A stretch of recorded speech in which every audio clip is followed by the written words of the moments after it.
Let the bass kick.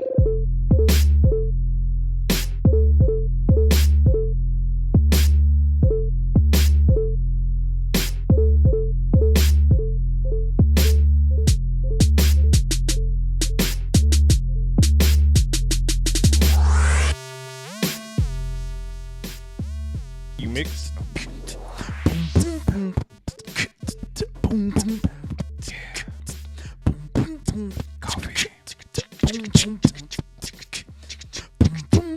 I got my Yeti cup. I got my Yeti cup. It's filled up with hot coffee. It was hot. Now it's cooled off. Now it's cooled off. It's Monday night in Sapphire. We got David Griffin to my front. Got Zach Hoy to my right. Always got Will to my left because I'm never even moved from my spot. Got Jay. New spot. His chair. Still hot. I use it to play my games when I get on Rocket League and I show my videos. And Was wondering what that was. On a That Monday. little white spot. On a Monday. With the white spot. Marcus got Lounge turned up on a Monday. Marcus got y'all all in check. Whoa. Marcus Rogers got y'all all in check. Will had just- McCaskill from I had just enough to drink West for it's Virginia, like, everybody. I can do this. Marcus got y'all all in check. You can thank Griffin for that. No, wasn't Oh, me. I never- man. Okay. Chickadee, check I never come yourself. hard. Hey, me. Busta, This is going to work. he's made a gonna do comeback it. album.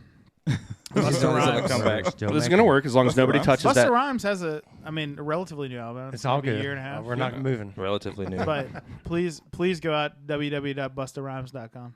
What up, guys? Yeah, Busta Rhymes, the stuff. LONS, my jam. Hey, Love it. going What in. up? What up? what up? What I think that's my camera. I think that's the camera I'm on. Camera one. We You look like you're touching the lens. Hey, yeah. We have Extreme renovated. close-up. We have renovated and rearranged. This is the new and improved Sapphire Lounge. Welcome back to episode 28. Is it 28 or did we already do 28? This is 28. I give golf snaps up to the team that reset everything up. Probably Will, Jay, and Marcus. Yeah, Will J, set it up. Yeah, I was trying to put you in there, The but hookup. but Marcus is always clutch. He's Yeah. clutching the paint. I'll do something amazing. Yep. yeah. Yeah. So new mics, new mounts. We got a new camera recently, so I think it's safe to say we're taking a step up in the world. And we got mentioned in the same sentence as Smashbox on the last episode. What? And Dynamic Disc mentioned us on Facebook and Instagram. Hey, What? shout out. Get a little bit more of Marcus in my life there. All right. Yeah. You guys can tell we're still kind of figuring out our process here because everything's kind of in a new spot. Well, it's kind of like the same old spot, but kind of degrees and variance. There's Yeah, levels. yeah. Are you saying there's levels to this shit? There's Oh, different levels, good thing I put the basically. parental. Doctor, you've Oh, never been yeah. the one to kick it off with the profanity. said- Actually, poo. I did. If We on that if crispy roll Oh, back- wait. Yeah, okay. I think I do remember that. When episode. somebody came at us with talking about a spot, Yeah, I there remember wasn't that a episode. separate buy-in. yeah. Hey, we'll cut to a quick break right here, and I'll put a clip of us talking about that. I'll figure out what Yeah, episode it was. yeah. I think I was here when that happened that last time, too. Oh, I yeah. was, It was yeah. Cane Ridge. Okay. It wasn't that I long must ago. It was like bring last year. Cane Ridge Open in August. Yeah. Anyway, we don't need to go there this early in the no, show. no, We'll no. get frustrated and talk about how everybody's a bunch of jackholes and doesn't behave responsibly at tournaments and stuff. Things of this Jackwagons. nature. I like it like that. You know what I Later on. like about this? Like It's finally, caliente. I've been like talking to you guys, and you're to my right. I can finally talk to somebody straight on, and That's it's, right. like, it's also like right in front of the camera. And it's Yeah. a guest. Because I'm really He's big in- on like looking at the camera. I'm he's like, in the hey, look, I target, can man. see somebody now. Well, I mean, I I'm not do looking have at to the wall. say, I did that strategically because you are the best looking one of us. Yo. Marcus brings the sex appeal of the Last Cash podcast up another notch. Levels to this shit, bro. There's Certain levels levels. to this shit, son.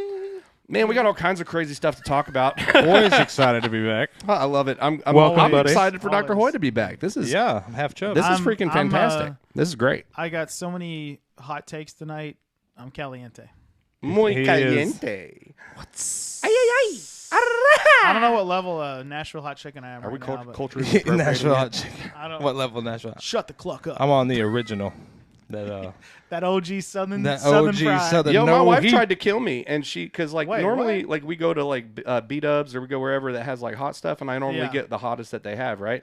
Well, at Hattie B's, I'm like a mild to medium Yeah. sort, right? Yeah, Hattie B's and So- Prince's. We were Yeah. as we often do, we're kind of debating back and forth about what we were going to have for dinner, and I was kind of in transit on my way home. Yeah. And then like right before I got home, I look at my phone and I got a text that says, "Oh, by the way, I got Hattie B's. I got you the hottest one they had." And I was like, "Oh, How is the toilet paper? did I?" Exactly. Yeah. How much toilet paper do we have? Is it my the soft? God. Is it Angel Soft? Look, Yeah. Hattie B's hottest chicken is so hot it has a name. It's not like just hot. It's not like super hot. It's Shut the cluck up. shut the cluck up. Yeah, seriously, legitimately, that's what it's called.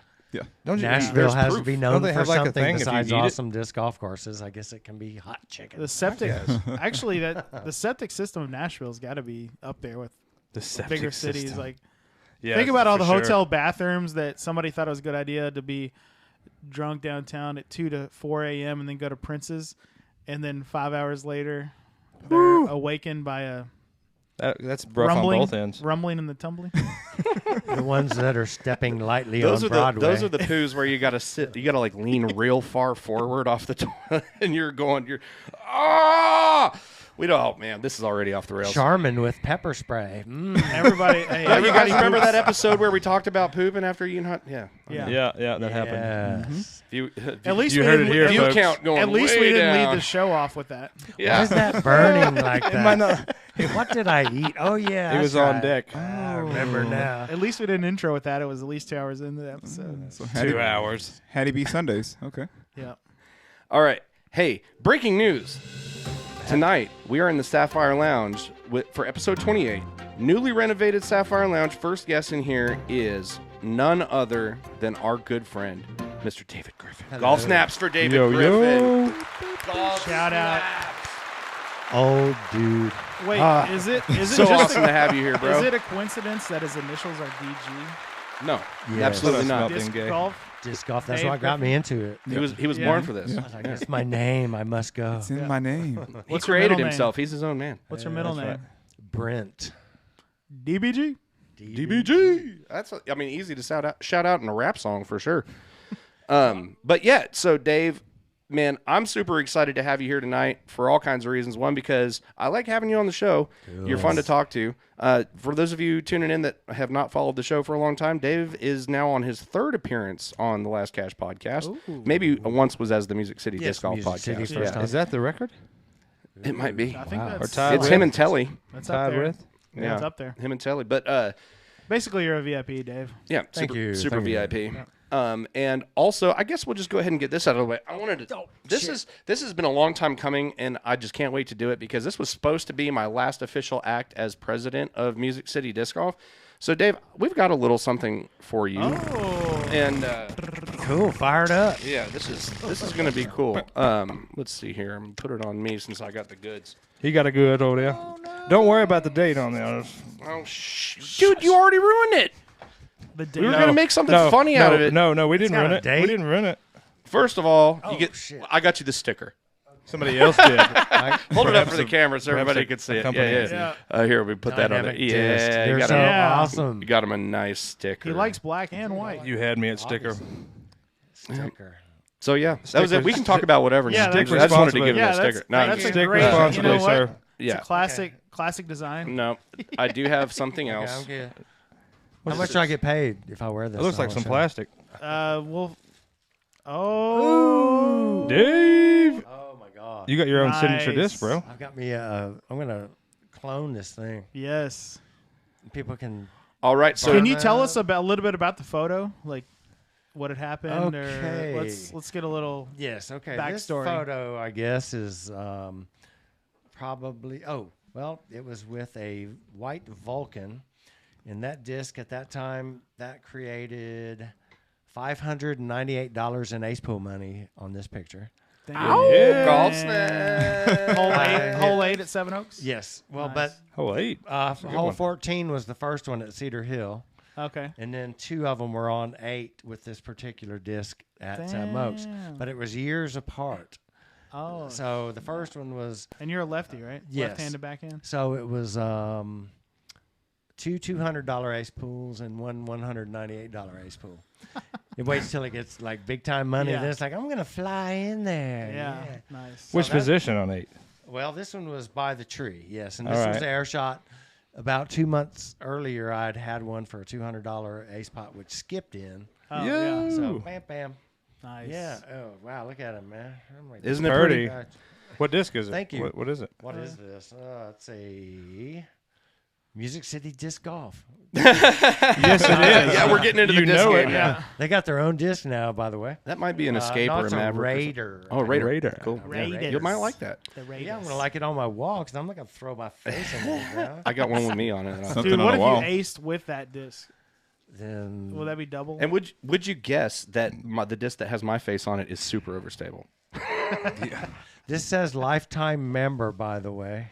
What? Yeah. Yes, Yeah. because What? the next thing I'm Lifetime going to give member. you is we are giving, of course, you are our selection as Music City Disc Golf. You are our selection. Every year we give away a lifetime membership to the club Yes. for those who have gone above and beyond in their contributions or service to the club.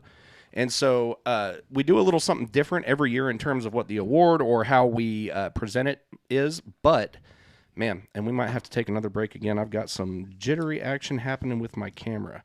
But I'm just going to go ahead and get through this part because we're doing all Probably sorts me slamming my glass down. You seem fine on the actual screen. Well, no, it's jumping on here. I can see it. My hand has got some lag. Anyway, we're not going to worry about that right this second. like- Music means City it's Disc on Golf, in acid. gratitude for decades of service to the Nashville disc golf community, David Griffin, PDGA number 12928. And as Jay so helpfully pointed out, they did make this with 2021 on it when it was supposed to be the 2020 Lifetime Membership Award. But I'm both years. Yeah. there you go, my Well, brother. they skipped the COVID year, so. Yeah. Yeah, that's what I also Now, Asterisk. next year, the 2021 guy's going to get 2020 on 2022. it. That's right. Asterisk. Let's get The 2020. asterisk. well, I say we Oh, this just is skip beautiful. the Thank you. 2020. No, check it out. I we had a do new 2020 idea. What we're going to two do is 2021s. every year we're just going to start doing the 2020/2021. So next year it'll be 2021/22. See, that's how you cover your ass. Hey, This is what I do, bro. I yes. solve problems. That's what I Yes. do. This is going But up it's on but it, my but it only wall runs 1 year. Year. where my world championship trophies are. Yeah. This is going to go right next to those two Boom, bad dude. boys. You Absolutely. earned it, man. That's Well, Yeah, thank absolutely. you. This is beautiful, man, and I am honored to Well- have this. This is one of my big boys right here, man, for sure. well, that's You one deserve you it. put in. a Well, lot check of it out. time. I wanted to tell you this, Griff, because we do have one coming with the correct year on it. So when we give you that one, you can give us that one back, and we'll hang it up in the Sapphire Lounge. Sounds great. Yeah, it was a I think you're full of crap, man. no, it's a factory error. Yeah. No, I like it, I'm man. over here playing footsie with my bro. Beautiful, Somebody man. needs It's to- really beautiful. Thank you, guys, man. Appreciate it. We love you, Griff, and thank you so much for everything you've done for disc golf in Nashville and Yeah. everybody's favorite course, Seven Oaks, most popular disc golf course in Tennessee. Because I'm yeah. so selfish. I just want to play on the best shit there is. Right? And the only way to get that is not having, hey, they should do this. You get your ass out there and you do it. You make it happen. You be part of the solution, whatever course you're at. It doesn't matter if it's Seven Oaks, Cane Ridge, Shelby, whatever. Saw someone online. Is there anything going on at Shelby? Don't make it go on. Get I it. like- Be yeah. the man. Dude, Go do I it. Right. always want to We say echo this to everybody that says something about a problem. Everybody that posts on Facebook or comments on something and says, "Why is it so hard for us to? When can we get blah blah blah?" Yes. And I'm like, you know what? But what I've learned, and this is another of the many awesome things that disc golf has done for me and given to me in my life. But I have been able to learn that there are two kinds of people. I mean, there's many kinds of people, but for our purposes in this discussion, two kinds.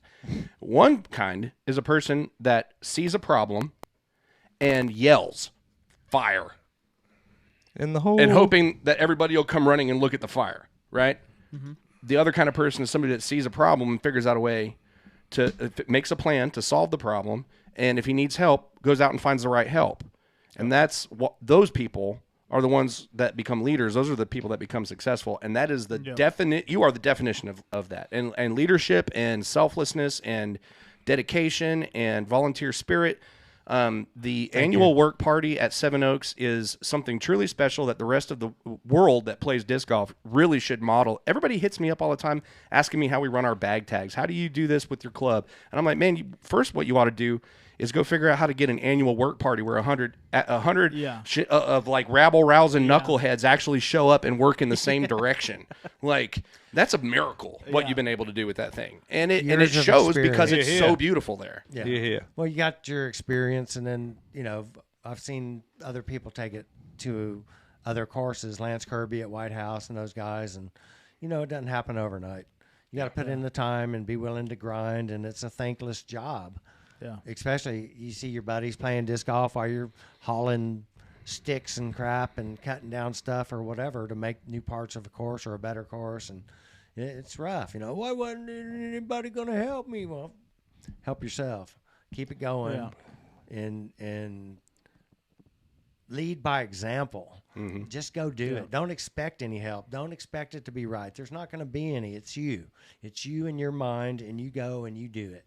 And then there's people that'll say, man, that's cool as hell. Let's go. I'm going to be part of that. I want to be part of that. Yeah. Instead of, because you're always going to, what I've found over, the mega years I've done this is someone's going to walk up and they're just going to start talking their good game. And I would have, they should have, they could have, I would have. And you just look at those guys after you've been in it for a while and just nod your head and smile and go, yep. Because there's those that talk the talk and there's those that walk the walk. Yeah. And you can talk all the shit you want, but until you walk that walk, shut the hell up, Yeah, And if you're going to do something, far out. Make it happen. And then people will respect you when you say something and do something. But if you just say a bunch of shit and then you disappear into the wind like another dust cloud and oopsie. yeah. There's a couple places where I like people like that. It's like, okay, one is out doing something cool that I can look at and be inspired by and maybe come to you and say, hey, how can I be a part of this? How can we make this bigger? How can we do this better? Or you see me doing something cool and good for the community and you come and say, hey, how can I help? How can I be a part of this? Right. Those are the two places I like to see people. Mm-hmm. The place where people often go is to Facebook. And that's usually not the best first place for. I mean, it's the first place you want to go if you There want to was find no out where the next Facebook. tournament is. But it's, Yeah. I mean, it's in terms of like actually creating a real life solution to a problem or finding out the actual facts about something. Facts don't exist on Facebook. It's not Just fact facts. book. We're living in the future, Well, it's not fact book. I mean, you have Facebook, it could be fact book, but back in the day there wasn't even cell phones when I started in disc golf, so Right. that's pretty bizarre. And so it was. We've heard this at this place, the Sapphire Lounge, the name Ben Northcutt. With old Blue, and 6 guys with a 12-pack of beer and some shovels, and let's go, Sam Oaks, and that those guys and Borders and Fresh and all the guys y'all have had on here. Borders haven't been here yet, but Fresh and Hey, make that happen for me, by the way. Yeah. I was gonna say, it's always amazing what a get a 12 pack will comfortable do. chair. Dave's got back problems like me. So. We'll put him in Jay's chair. Yeah. That's right. Yeah, no, The Dave rocket ship. Borders, man. I mean, he was a TD, awesome player, part of disc golf, one of the main guys of putting in Cedar Hill. Oh yeah, he's a pioneer. I would I would love to have him on the I show. learned my stuff through all those guys and their effort, and Kim Folger and everybody, man. And I don't forget any of those guys. And By the way, mark this down. We are due for another Ken Folger visit now that we got all the fancy stuff. yes, Write Kim this down. Folger should Dr. be here. Details, take care of that for me. We got them Sures. Yeah, Love we it. got. Best part of waking up is Folgers in your cup. And when he's playing the violin at my house, Not a sponsor, by the way. Not a sponsor, Folgers, nor please is that a send us true some, factual statement. Keurig, please send I us drink some Folgers Keurig. every day. I do. Please send us some free The black Keurig. silk, though. Ooh, the silky silk, huh? Yeah, it's like the special dark. I've seen it. Yeah. Hey, but let's talk about this. Is So if you would like to have talk your about some real coffee, stuff. Marcus's like Will face when McCaskill? you said black silk. So there's there. Speaking of the subject that we're No. currently on, there was some things that we were discussing before we got on the air, and or before we started recording anyway. That bring this to mind. You know what I mean? This very thing, and it's. I always try really hard not to drop names and not to say anything We that will won't. point towards somebody. But it could be a tournament near you. But I did have an interaction recently with a friend on Facebook. call him and- John Doe. Call him John Doe, yeah. And it was just, I'm just not even going to. We'll switch gears. We actually want to talk about this one, Tennessee State Doubles Championship that happened this weekend. Whoa. What had happened was a doubles tournament. Tennessee State. Breaking news. Yeah. So Tennessee State Doubles this weekend. There was a lot of rain. Yeah, at Short Mountain, there was a lot of rain. The weather was notoriously, as it usually is for the events they have at Short Mountain, was not good. Right. And as I have often advised tournament directors to do is Cap that bitch. Yeah, and stay the course. You know what I mean? Unless there's a potential for somebody to get hurt. You know what I mean? No, like calling it off at the last second or postponing it at the last second because it's just too rainy. Nobody wants to get wet. No, I mean, like if there's lightning, if it's dangerous conditions, yes, call it off. Do whatever you got to do, and that's exactly what Kim and Ed Birdie did at the Tennessee State Doubles Championship because they stayed the course through the rain. They did, I think it held everything up to a certain point where it was getting dark and people had been playing in the dark for going on an hour or something like that probably. And eventually they ended up calling the tournament. And because there were a lot of groups that had multiple holes to play and would have been out there in the dark for hours. Now, this is the thing, and this is kind of the art of being a tournament director, is over time you learn that everything has a ripple effect. You make one call, you make one decision, thinking it's the best solution to the here and now problem, and then you can create a problem for yourself down the road that's twice as bad. Or, maybe not always twice as bad. Not for this example. It is very unfortunate, and because another one of our friends who happened to be a defending champion, and he knows if he watches this, I don't know if he watches or listens, but if he does, he knows what I'm talking about. I love the guy. Very unfortunate what happened to him because him and his partner were returning champions, defending champions in their division. One hole left. And they had one hole left, and they had already been playing in the dark for a while. And because they called off the event at that point, it wasn't as bad of a dramatic situation for many of the other people playing the event because they had longer to play ahead of them. They would have been out there into the night. But for that one particular group of that contained two people who were defending a title, they were near defending it, one hole away, and the event was called. Now, super sad. Dr. Hoy, you and I have found ourselves in similar situations where we come to a point and we're discussing, and Jay, often you are with us, where we say, this is probably, we're dealing with this kind of squirrely thing. Yeah. And A is the solution that it seems most evident, most apparent. And then you go into it, and hopefully before you pull the trigger, you realize what it's going to create down the road. If there is something like that. And the decisions are usually, people are like waiting at the TD table, and it's very anxiety provoking. And the situation is very chaotic and stressful. Yeah. So I played a big time Bowling Green event, and the guy that for the second round, I think we played Kariakis, then we went to the little shack. Hobson? No, Hobson Grove. No. Lovers? Hobson Grove. It could be. No, it's Hobson with the house. With the house, yeah. Okay, yeah. Hobson. So we played Kariakis and we went to Hobson. And the guy bringing the board with all the scorecards and stuff didn't come back. And so it was 2.5 hours later when he finally showed up. So guess who was playing the last 10 holes in the dark with the stars out? That was us. Thankfully, I still have my glow shit in my bag. I didn't give a shit. But me and Ralph Moffitt, man, we started slinging glow shit. We didn't give a shit, buddy. We had our glow stuff, our camera flashes, just from our Tuesday league, man.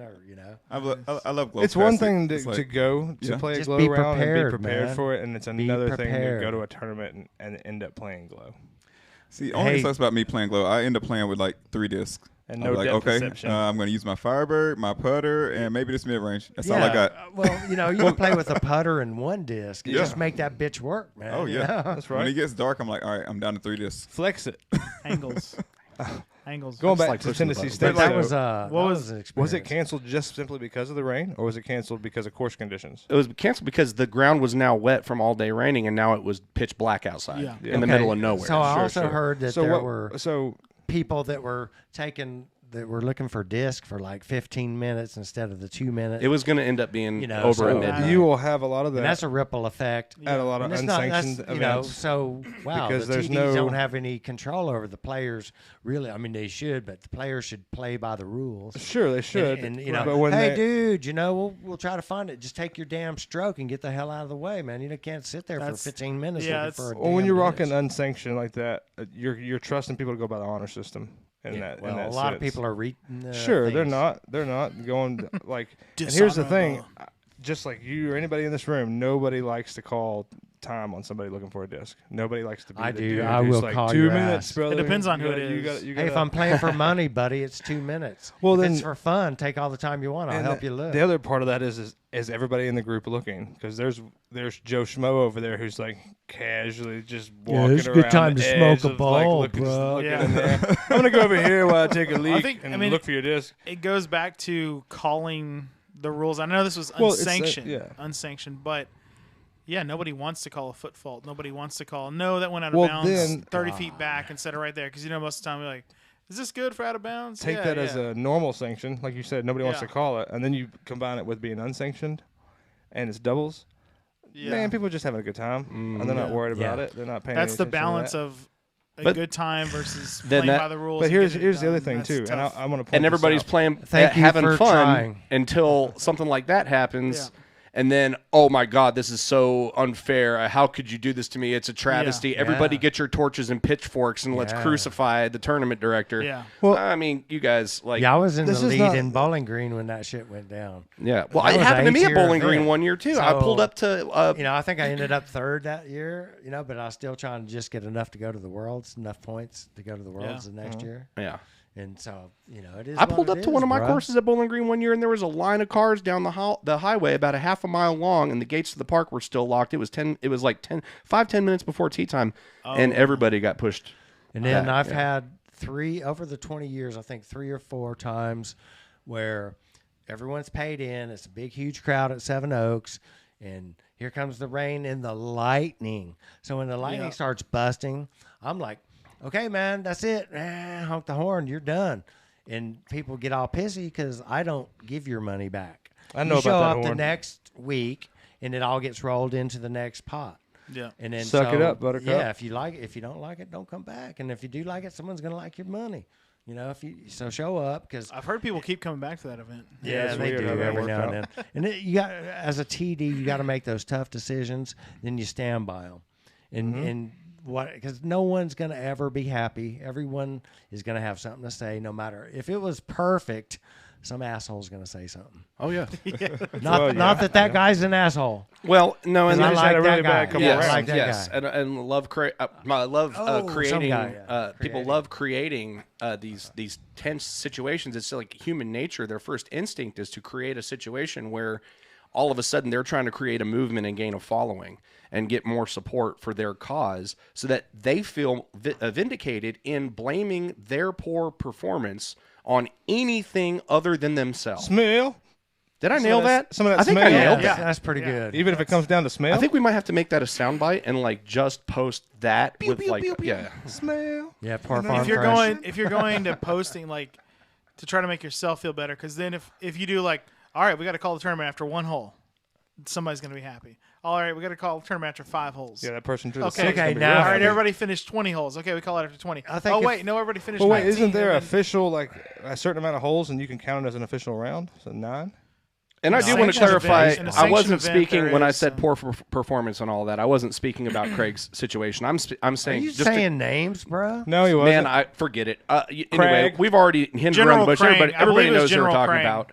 I love Crane Craig, is and good. I totally sympathize with Craig's position, and I do not blame him for being upset and making the post that he did. He didn't say anything inflammatory about the TD or anything like that. He simply voiced how unfortunate it was and how disappointing and heartbreaking it was to be that close to defending your title, and then 1 hole away have the cord pulled. Right. That's very disappointing, and it would suck no matter what the situation was. Yes, it did. All I'm saying is that in general, most of the time, people want to jump to Facebook and create a situation but if it's a totally different situation, like the Ace Pot thing, where that dude didn't buy into the Ace Pot, and his friend gassed him up and told him that we owed him money and we were trying to get out of paying him. Oh gosh. Well, it's like he jumped on Facebook and started making posts that we were trying to rob the dude for money that he didn't earn, but it's that. That's the instinct. That's the instinct. Because turns out in a there were other posts about this whole situation that came out, and somebody else kind of, and you see.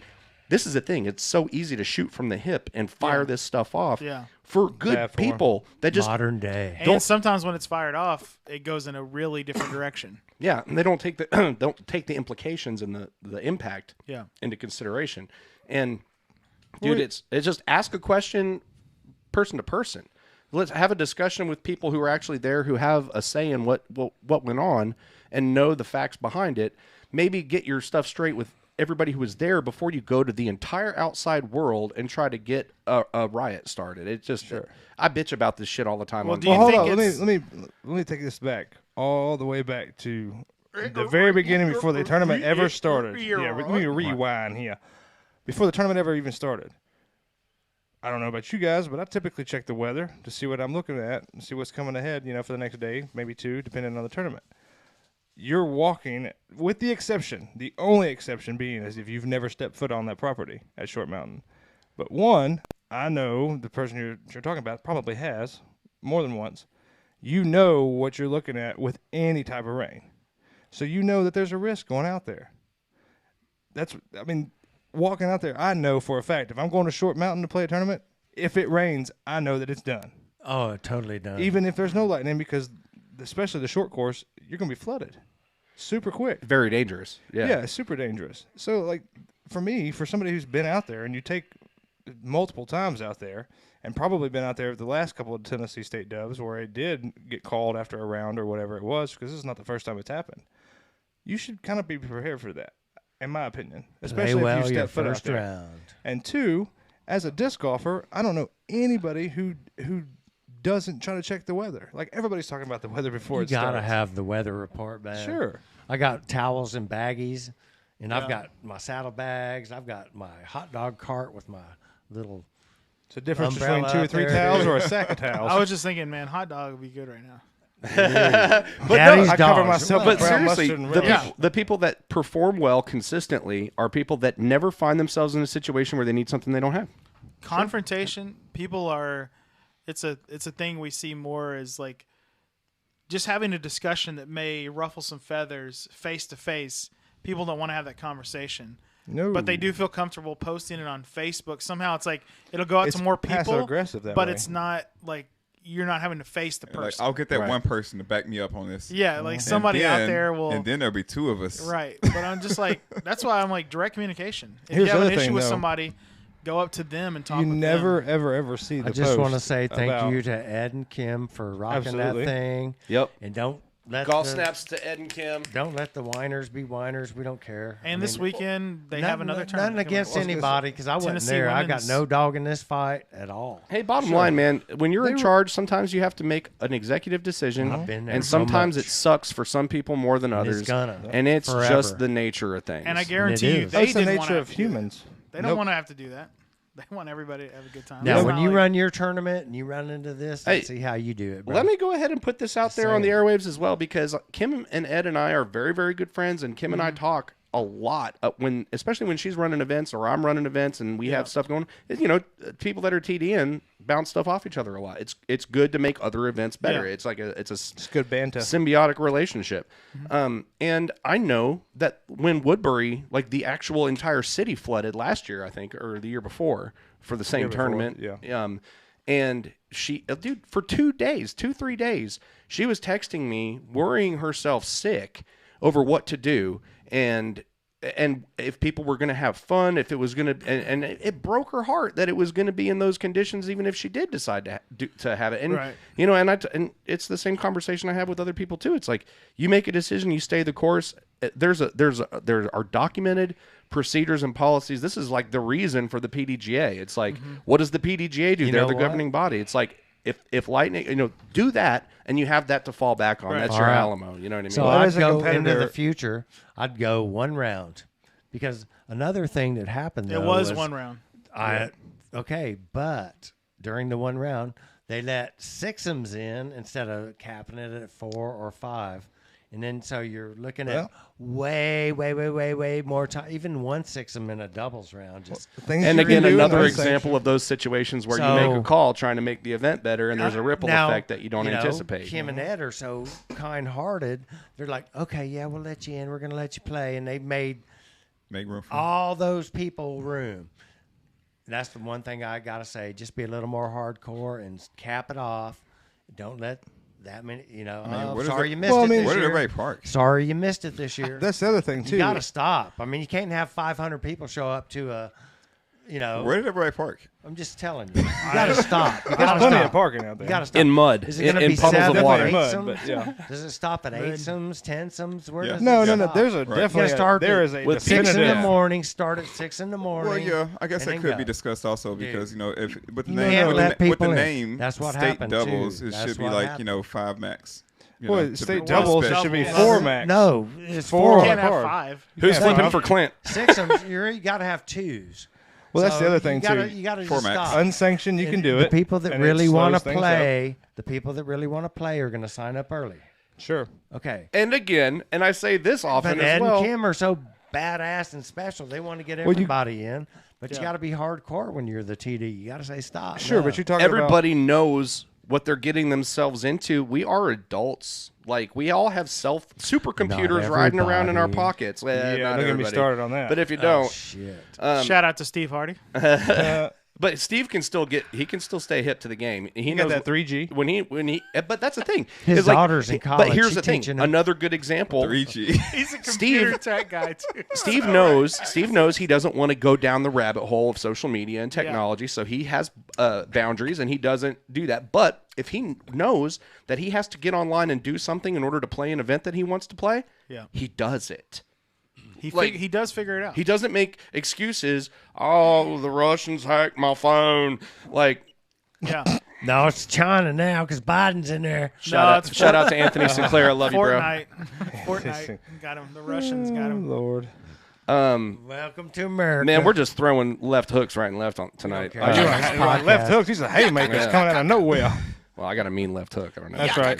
That shit hit me with a surprise left. Hit Anyway. me with your best shot. Anyway, main bullet point of this presentation, you guys, I don't want to waste the whole segment prepared. talking about that, is like, dude, just be like, carry yourself when you are participating in an event the same way you carry yourself when you are doing anything else in life that depends upon you interacting with other people. Like, Do that except for only better. yeah, Don't be caring. Don't be better than that. you go throw tantrums at work if somebody like takes your squeegee away from you before you can get all the cars. Never have I Yeah. ever.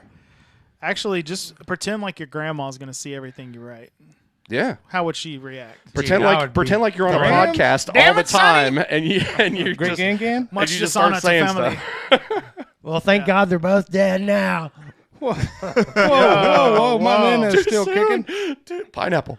Or She's a JW, like, so- somebody that you care about is going to read it that doesn't do disc golf. Are they going to be Somebody's happy? going to watch your Whoa, whoa, whoa, podcast and stop, talk stop, about stop, it on stop, Smashbox. stop. Now Yeah. we're trying to get people to visualize, like, or remember that, hey, your family might see this. That doesn't stop them. How about Well, you? also how things about, on the internet are forever. Sure. So, but yeah, And 100 true well, all the time. for the most- That's why somewhat. Marcus posts his new screenshots. pics Wait, Whoa, yeah, what? on the internet. Hey. How about I we do what take I it want. back to this? How I about can do you what I want. just Hashtag Black Silk. How about you just be a human? You know he gets lots of money on that YouTube channel. You know what I mean? How about you Rake just it be in, human? baby. I need And to rake. think I about literally need to something- rake it in. Jay was making a profound Yeah. point. Let's not laugh Let's, over it. let's That's just my be apologies. human. Let's not take it back to like you have to watch or be aware of somebody else reading your text. Golden or your- rule, or your guys. post. Be a human, straight up, and think about more than one perspective before you speak.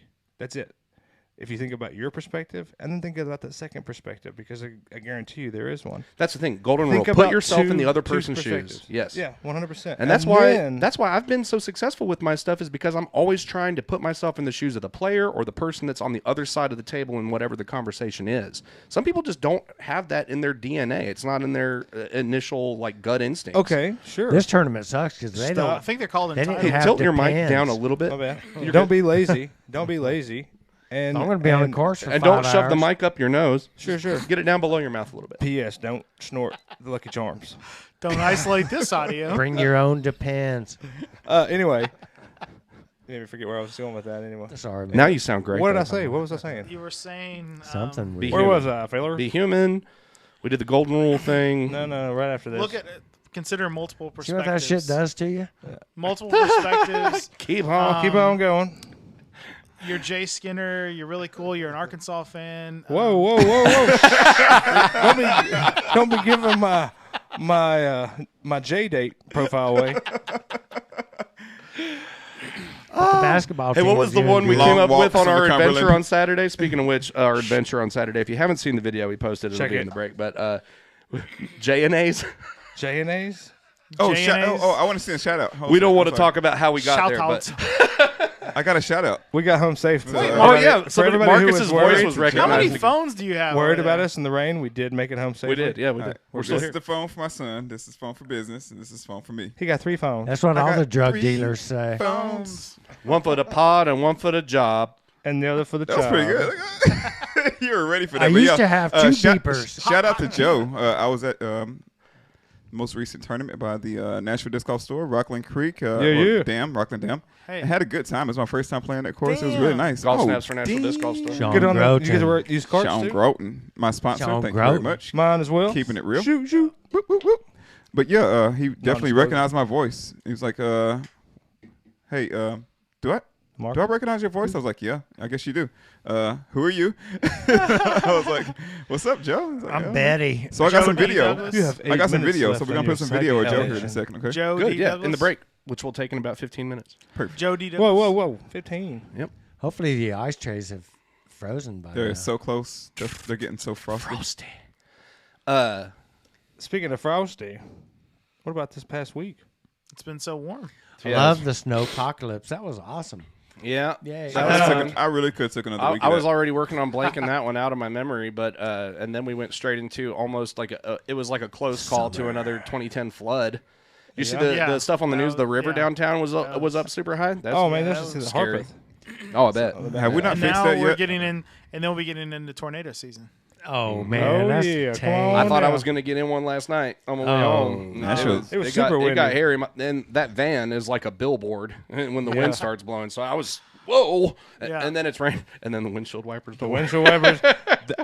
Heads up, they don't work at all. That's Chrysler, It was right? all Jay. It was Nashville's weather's like a little No, No, magic it wasn't ball. all me. Will had Yeah. a left hand, I had a right hand, and we Okay. maneuvered. Yeah. So, okay. All us. But yeah, I mean, that was. We are the world.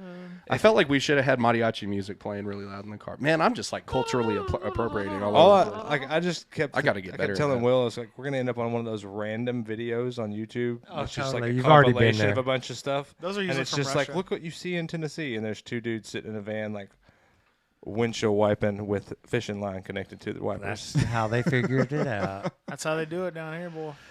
Yeah, I mean, well, it's not always fishing line, but that just happened to be in the van. Or weed eater line, excuse me, weed eater string. Fishing? Yeah, So, String. real Weed eater quick, string. weed eater string. It's called Got one string little trimmer thing. if you're professional. But it does work. So, hey, you guys, just much like kitty litter in the winter, always carry a roll of weed eater string in your What? car in case your windshield wipers Why go should in. we carry kitty litter in the winter? There- I'm lost here. In let's case talk you get about stuck the in the elephant snow, in the room. Tennessee. Oh, Got an elephant in the room. You got an I love you, elephant. Dr. Elephant. what's Got got an into elephant. that cat? Elephant. We have Friskies. an elephant in the room. Alabama. There's an elephant. This it's is a not really small Alabama. room, and there's a lot of us. Oh, it's hey, not let's Alabama. Yeah. Roll Tide. The Roll elephant. Hey, Tide. they did their thing, but whatever. The real elephant in the room is you can make $10 million as a disc golfer now. Whoa! What And that. hell's going on? Cash, cash. What else we got? We got Vegas too. Oh my Vegas challenge. God, that is so Golf snaps awesome. to Paul Macbeth. If and, I was 25 And years to- younger, and to the $10 person million who won man. Vegas.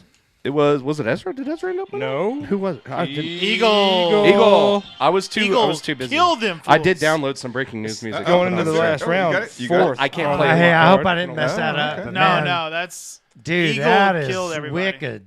Dude, how about? I mean, yes, golf snaps to Eagle for that victory because that's setting a tone for his season. Lord. Obviously, Yeah. everybody expects him to do well, but Ezra, dude. Ezra. He shot an 1100 rated. 46. 1100.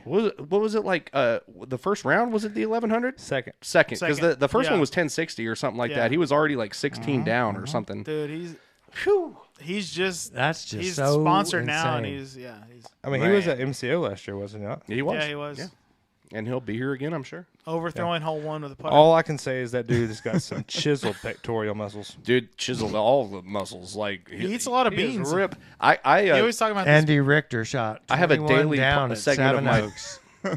Andy Ricker from Bowling Green.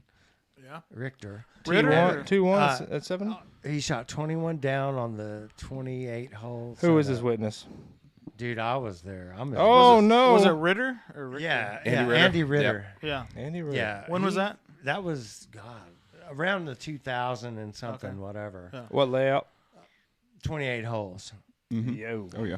Yeah, That's good. And it was wicked, dude. And I was like, really, man? Come on. Jay almost got to How play the that hell? layout. almost Yeah, you forget your disc, and that's what happens.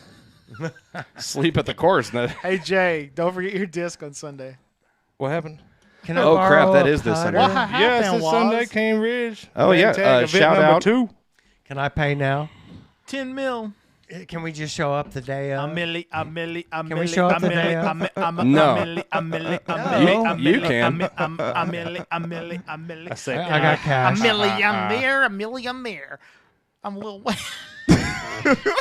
Hey guys, Ogwood tags finally came. They got here today, so yeah. Shout out to everybody at Ogwood. I know everybody's dying to Are get those their it? hands. Awesome. Will, are those it? Oh, those Hey, are man, let me super just nice. tell you, How much me are and they? I want one now. $20. Slick. I don't have them with me. They used to call us Oh. the Nashville boys, and me and Dawson and Maffett and that. Yeah, Dawson, man. All of us. But, me and Philip, we played tons of A-tier events together before he even had Ogwood. Oh yeah. And, it's just like, you see Well, the he used to same live right over guys. there by the Oaks. Yeah. Yeah. Well, Philip's like, man, come on, you got to see this place. I'm like, yeah, I'll be there. Yeah, I'll be there. No, didn't go out there till it was Ogwood, and then, hey, this is Ogwood. Yay! What a wonderful. See why I waited this long to damn come out here? place. Yeah. No, just awesome. Philip Dawson and Ogwood. If you haven't played there, you need to go play there. Super awesome. Golf Yeah. snaps. Just saying. Top Get 50, your top Ogwood 50 tag in the because you world. are supporting major things at Ogwood. Yeah. See, so a lot of you guys will remember back in December we had a clinic and an event with Scott Stokely out there at Ogwood to raise some money for the renovations that are a part of the zoning variance that we had to get at Ogwood. So we took a chunk of that money and we put it towards getting new updated 2021 Ogwood bag tags, because that way we could take that little chunk of money and quadruple it or triple it by by selling bag tags. So that's what's going on, and That's what's I up. want one. we will have those. I will have those bag tags out to Ogwood no. by this weekend. What So- about a tie-dye T-shirt? Can we get them away from Ogwood somehow? Sometimes people we can't could go probably 45 get a minutes. couple. Hold on if to you a want to couple. slide me I a want little 20 under the table, I'll hold on to one for you. Do you know who this That is? goes for anybody in the I need room. number This is a 25. 2020 lifetime Nobody member at right home here. gets that deal. That's This just is the 2020 lifetime podcast member right exclusive. here. What? Hey, do you know who this is? 2021, bro. Do you know who this is? I was I'm in. talking. I'm I was talking to you. Was it to you? The guy. What I was telling you about the guy. He asked me to sign his kid's disc, and I was like, "Do you know who I am?" No. Did I tell you about that? I was talking about this the other day. So I was talking to somebody about how weird. I'm the trash guy. Yeah, I'm the trash person, the garbage person.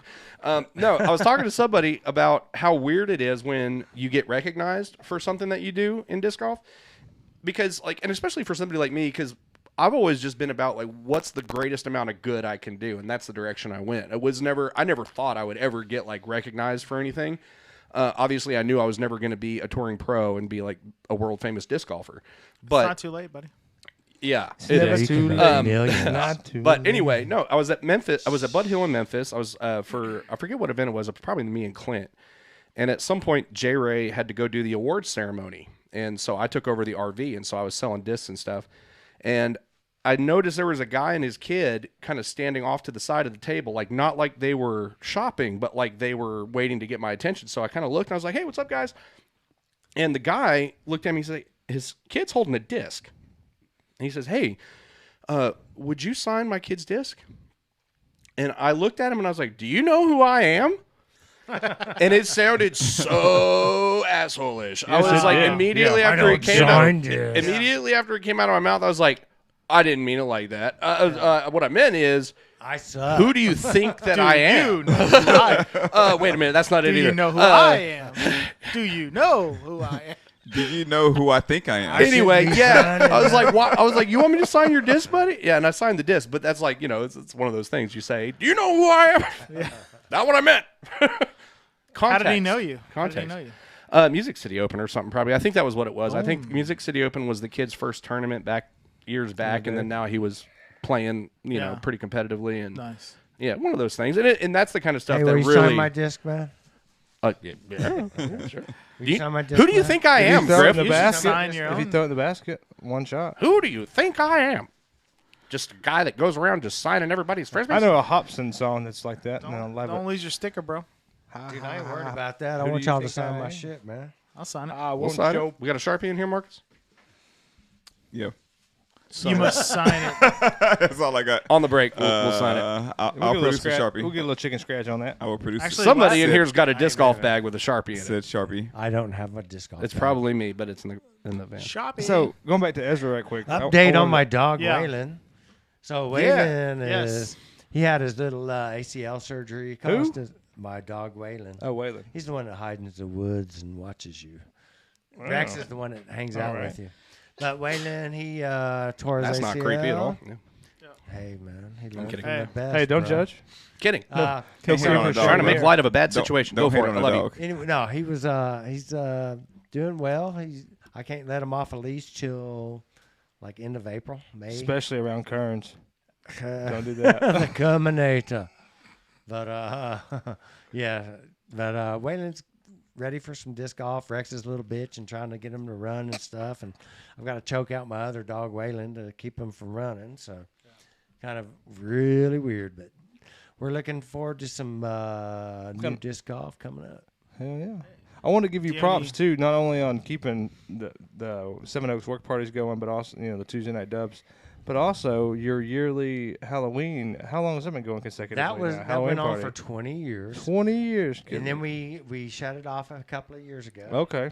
There will be one more. I wonder why I showed up last year. Nobody was there. Well, that's why I shot you in the leg too. That was like get off my property, bitch. That was like one of my most favorite Halloweens ever because I got the greatest. I got the greatest. Yeah, you remember Pillsbury Doughboy. The Pillsbury Doughboy, bro. I went. Okay, so check it out. I never. This is for you, Hoy. This is for you. All right. I never wear Jordans. Okay. And I got that suit on. I'm like off-white, super white, and I'm just like bouncing around like I'm dancing around like I'm on Mars. Okay, like I'm on the moon or something. I was like bouncing around like I'm like floating on air or something. And this guy's like, dude, nice Jordans, bro. And I'm like, what about the outfit, man? I'm the Pillsbury Doughboy. I'm like, it's on. We're on Second Avenue. Did you win any money or trophies? That night? Twice that night. I think once for you, right? And somewhere else, yeah. And I was on Second Avenue night before the explosion. R.I.P. Second Avenue, and there was like people just dancing in the streets, like the old Nashville back before COVID, pre-COVID Nashville. And we're like dancing in the streets, and I got my big old Pillsbury Doughboy, and he's like, "Dude, nice Jordans, bro." And I'm like, "Yeah, man, like, dude, what the fuck? I got a nice outfit on, man." Go Doughboy. And then I end up at Griffin's house. He won money, and baby. I had the greatest time that night. I had no reason to drive. Ken Folger was playing fiddle. Go Doughboy. It's your birthday. Don't do that at home, kids. Hey, when you say pre-COVID downtown, anyone that gives a shit, there? there's going to be one more Halloween party. Yes. Yeah. I still got the outfit. I'm bringing it back. It's probably going to be like in a year or two. It depends on me and Kay. We're going to give all our Halloween stuff to Ogwood for the Ogwood thing. Nice. Okay. And then as we're boxing everything up, we had everything.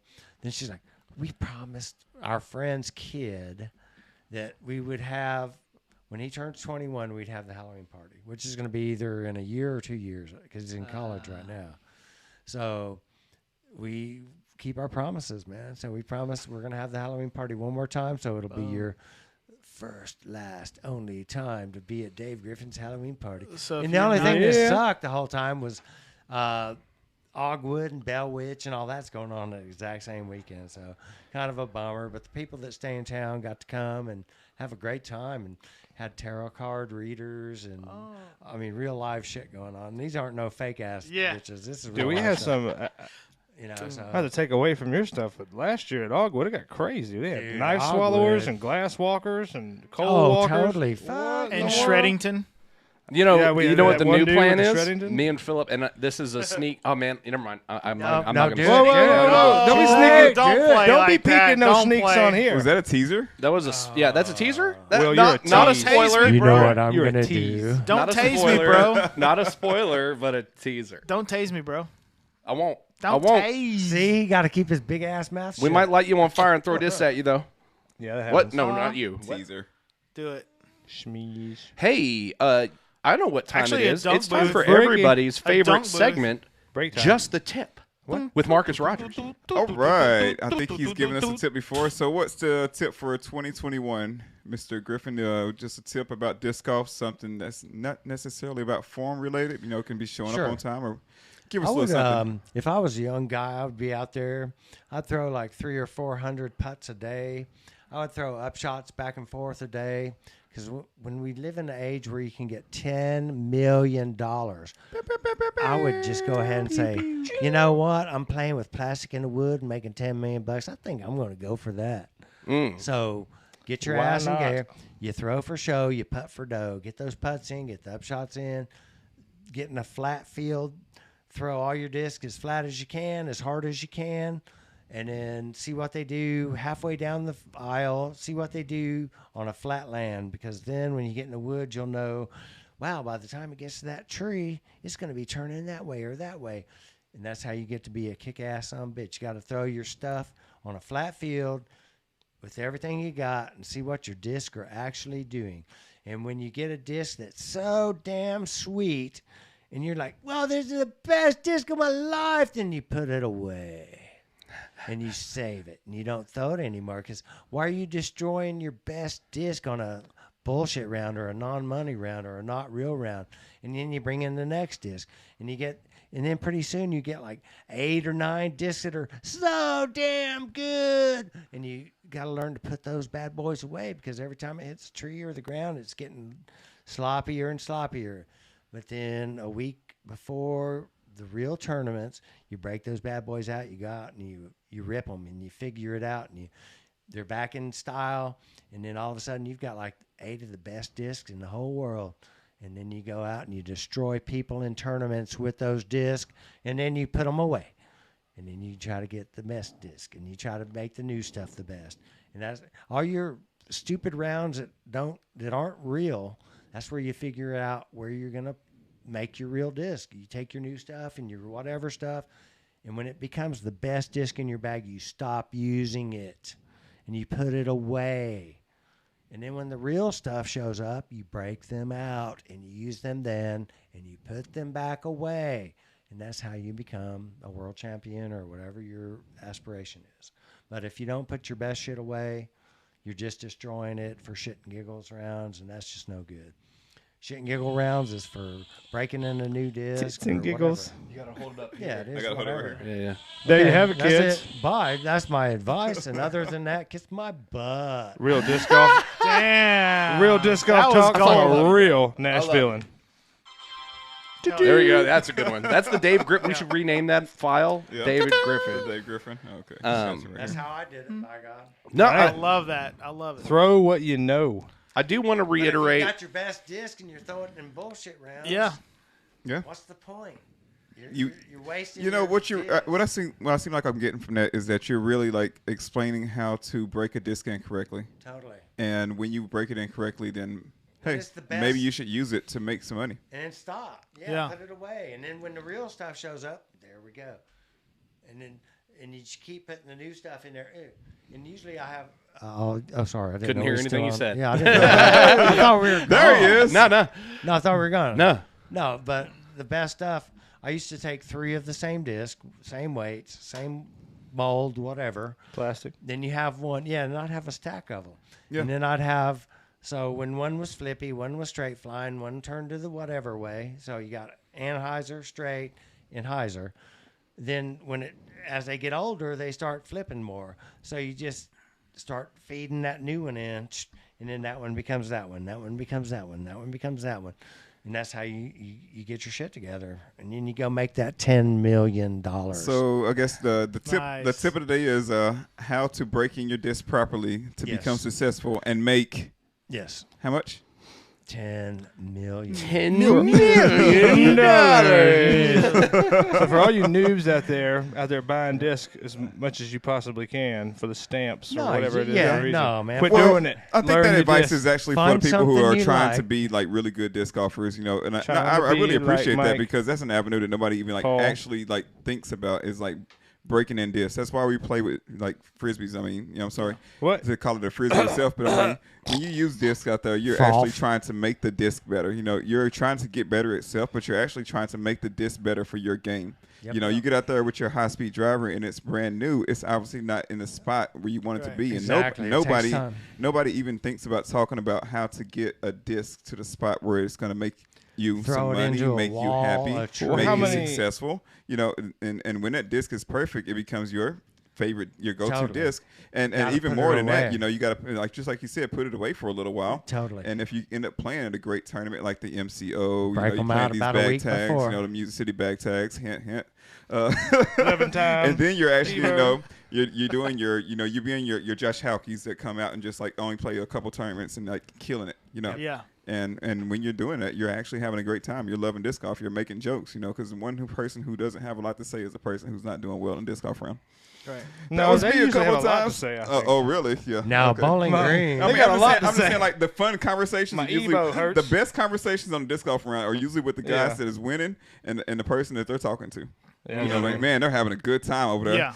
I wish I was talking to them. Look at them by the basket over there, about to tap their putts in. They ain't even putting. I hope I make my up shot right here. Yeah, this guy's on number 5, and that's my drive. Yeah, man, they're having a good conversation too. It took me 3 to get. Has anyone here besides me ever cried for losing a tournament? Losing a tournament? No, tournament. Well, as somebody who's never won one, no, I've cried for many things. I've not cried. I've cried from running a tournament. Close, like really close, because a lot of tournaments mean a lot to you. And what happens is, like, halfway through the round, you decide to go for a shot that you don't think much about, and then like after the round, you think to yourself like over and over again, damn, hole 3. If I wouldn't have, then I would be. You must have made it. And now look at me, and I'm just gonna be. But just okay, yeah. You can avoid all that by just like taking your time. When I first I want to hear about you crying. You got to take our tournament. You got to take a breath. That was get your call map on. Elizabethtown, Kentucky, against Steve Nash, Everett Lasley from Kentucky, and Ralph Maffett and a bunch of guys, and we played. And I'd played the year before and the year before, and, you know, pretty damn serious-ass golfing at that point. And I battled these guys because we start wherever, and we're always, because we're all traveling. We're all going to different states. We're all and then by the last round, we're all in the same damn group, the lead card. So, man, I've worked my ass off, man. I figured it out, and on that last round, they put it on like a brand new course that's never been played. It's got barbed wire and glass and shit all around the basket. It sucked, dude. I worked my ass off. I was in the leader, and then all of a sudden, you know, you go to this piece of shit course that's just got put in the week before, and you're playing the final last championship round on. I literally stood on the freaking tee pad, turned a 360-degree circle on many holes, trying to figure out where the hell a fairway was. Yeah, it kind of sucked. So I ended up falling from first place to like 9th or some shit in the fucking last round. Excuse my language. I'm driving home. Why now? Why apologize for it now? Whatever, man. So I'm driving home and I'm thinking about it and I'm all bummed out, and I got Nash in the truck next to me. And I was like, crying, man.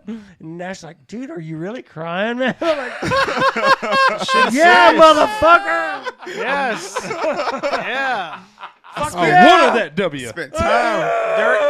hard-earned money. There is I crying woke up on in disc time. golf. I showed up on time. There is crying in disc golf. do all that I've work. seen it. I've seen Oh it. man, I was crushed, bro. I tried so hard. I was like, I'm finally gonna win.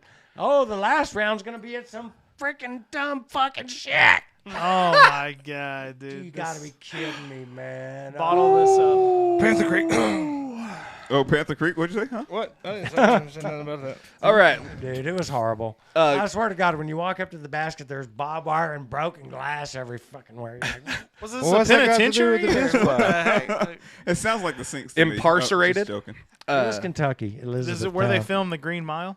Been. That's No, here. no, Felt like no. That's here in Shawshank Nashville. Redemption. Right off Screenshots, Riley Parkway, the old one? screenshots. Not too far from here. No, it's really close. So yeah, there was crying in disc golf at one point. Hey, there's crying I in was gonna disc say, golf, man. I've cried for sports, but not disc golf. I want to reiterate, for the sake of the show and the sake of friendship and fam and squad goals and all that good stuff, once again, David, thank you for you're everything. welcome. Yeah. And Thank you guys, You man. were legitimately, like, when I first started playing, like, I came around Seven Oaks and came around the work party and met people there, and all of that is facilitated by you and what you did and people like you that have followed your example. And so the impact that you have had on disc golf in Nashville is immeasurable. There's too many intangible things that have happened, like we talked about ripple effects. Because of what you have done and the way you have done it, Seven Oaks is what it is, and it is very special. It is something very special to all of us in our hearts. And the plaque that you gave me for Volunteer of the Year at one of the work parties is in a place of honor in my bedroom. But at some point, we may move into a actual customized, built to our own specifications podcast studio. And then I'm telling everybody to bring all your disc golf stuff, and we are going to decorate every inch of that studio with all of our special stuff. But anyway, thank you, Coming soon, Dave. Thank you so You're much. welcome so much.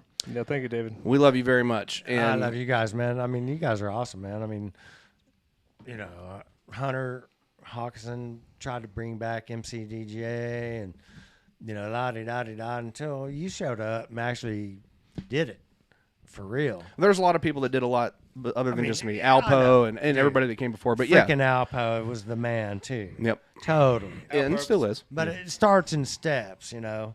I mean, there was the destruction of Nashville disc golf. Yeah. Due to whatever happened, okay? We're not going to get into that. Well, it wasn't destroyed. Yeah, it was for a couple of years because I lived that mother They effer, tried. bro. They tried. But those you with, knew it was going to come back because it was so awesome. the ones I with think evil some guy in their was- hearts will never succeed. I think some Yeah, guy well, was they don't posting even on play disc Facebook golf about a anymore. course with broken glass and barbed wire. Well, we're about was to me just a minute We're ago. about to jump off, take Fuck a that quick break. place. Because you guys, some of you may have known, may have seen that I was announcing that we are going to have Murder Mike on the show tonight, and Dave's going to hang out with us, hopefully, and talk Maybe. to Mike. I'm excited for this one. Mike, for anybody that doesn't know who Murder Mike is, he's been in disc golf for a long time. He used to do a lot of media coverage on videos. He What's would make his these. PDGA number? He that- makes the best videos. I don't Mike know. I Jones. haven't looked it up, but I know he is an outspoken opponent of the PDGA in many cases. Or maybe he's not. Maybe it just appears that way and he's trolling. But we're going to ask him. Anyway, but he does a lot of things. He's an artist. He does a little bit of a podcasting thing with him and his buddy Carl.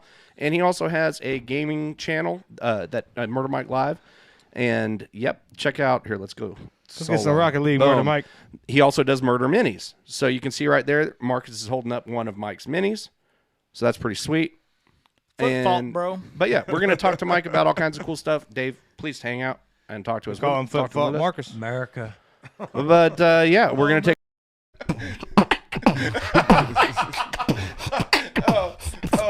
On the podcast, on the podcast, the last cast.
What are we doing, Jay? We are working Will's windshield wipers. Oh, are you? Yep. Will's windshield wipers.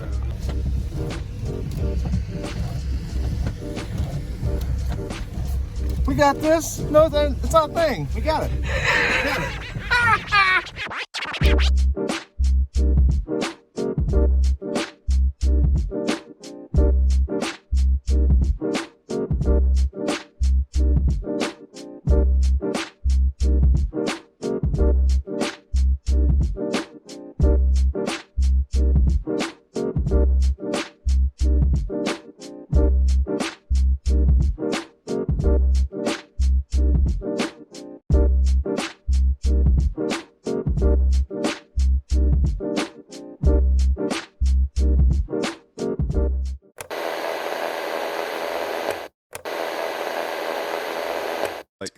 Zach beatboxing in the background. I just feel the need to bust out a flow. That's how you know the show's about to start. You start hearing, you hear Dr. Hoy kicking the beat. The doctor's Hold on. I'm gonna run to the kitchen real quick. I'll be right back. Cool. Man, that is the most convenient floor plan I've ever seen. And that's California? What did you pay for that? What's that? I said that's California. What did you pay for that? for the house with the kitchen right behind, with the kitchen right off the podcast studio. That's a 1-bedroom apartment right there. I'm gonna need about $350. Golf snaps. I wish it was a studio. For Murder Mike. Yeah. What up, bro? Welcome to the show. Check it out. Check it out. What's up, brothers? Nice to be back, man. We kind of hyped you up. We kind of hyped you up a little bit before we got you on. So the folks at home, if they didn't know who you are, now they do. And but man, how crazy is California really during COVID? Because I listened to Joe Rogan, and it seems like a pretty post-apocalyptic feature film type scenario. What you being boots on the ground? What's it really look like? It's really not that bad. It's just I could feel that everyone really wants to get out and get back to their normal self, go to the restaurants, go to the bars, and hang out with their friends. I mean, I live in a neighborhood where there's constant parties going on. I'm staying a little safe, I got asthma. I don't want to get, but I also have type O blood, so I heard it's pretty good with COVID if you catch it. But it's not like it's just the state laws. California has some really shit laws, and a lot of the state laws are really preventing people and businesses from reopening. So there's a lot of rules they have to follow, and then everyone's pissed off, and while they watch other states, get to open up and stuff. But other than that, I've gone to restaurants with some friends and family. We've been eating outside. Mostly everything's outside or to go. But it's not like like crazy, like post-apocalyptic Joe Rogan says. I know that's why he moved out of Texas, because of the laws here suck. And I don't blame him. I really don't blame him. I know the Texas laws are amazing. But yeah. Where do you live in California? He's in Texas, right? Yeah, I figured it was I'm Texas, on the Central Coast. I'm on the Central Coast in the 805. I'm hour north of Santa Barbara. Nice. And right by Pismo Beach, San Luis Obispo. So I'm around the coast. The beach is right here. Yeah. I love it. I love this area. Born and raised here. This is my stomping grounds. And where's your home course? What's your home course there? Yeah, what's closest? Waller Pines. Waller Pines, Santa Maria, man. 27-hole course. It was put in by Tim Selinsky and Birdie Bob. Ooh, that's some name dropping. 1996. Yeah, Tim Selinsky. Rest in peace, man. I've never met him, but I heard he was an amazing guy, and he helped design the course with my home course with Birdie Bob. 27-hole course. When I first started, I started in 01 playing, and it was an 18-hole course at the time. And then they got granted to move out to the back, another 9-hole course, another 9 holes to add to the course. Nice. So so I don't think I ever played outside this course until like 2008. I didn't think there was anything else out there. So yeah, looks like you got disc catcher, 27-hole layout, concrete tee pad. Yeah, nice. End of a disc catchers. Yeah. 8,000 feet. That beautiful yellow. 27 holes. Real quick, let my rude ass make some introductions. Mike, I know you can see Marcus and I. This is my friend Marcus Rogers, who you already know. But off the frame, who you can't see is my friend Jay Skinner, who is the financial officer of Music City Disc Golf and one of my close homies. Dr. Zachary Hoy, president of Music City Disc Golf and one of my close homies. And our in-studio guest tonight, David Griffin, former course steward at Seven Oaks, most popular course in Tennessee, and also the winner of the 2020/21 Music City Disc Golf Lifetime Membership Award. So now everybody knows each other, and we're all friends. Absolutely. Cool. So thanks for having me, guys, out in the background. Yeah, absolutely, man. out in the nosebleeds. But yeah, so you said before 2008 you only knew about one course. When did disc golf happen for you? Well, I knew about other courses. I just never really traveled outside of them. Yeah, okay. I you know what? I may have got that wrong. I think I played Waller. I played from 01 till about 03, and then after that, I completely stopped for like 5 years.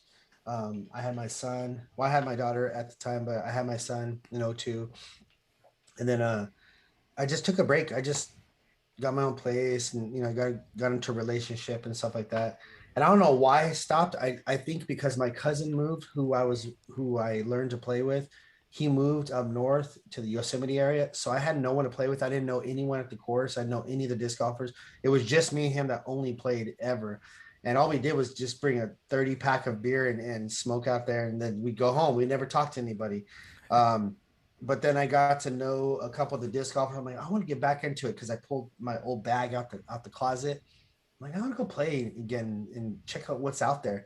So I started going out, and then I noticed that they were playing doubles on Wednesdays. So I started going out there to play, and I met some who are my really good close friends now. I met those guys out there, and they just brought me in, and they were really awesome. I mean, most of the disc golf communities they're really inviting. So and then I got the name Murder Mike in 09 by another good friend of mine named Corn, and then it's been history since. So how did you get the name though? He's just like, all right, you Murder Mike, bro. 2009. I'm gonna murder you, fool. Hey, I'm scared to ask. Like, hey, so who did you kill? Who did you kill? And where's the body, Mike? So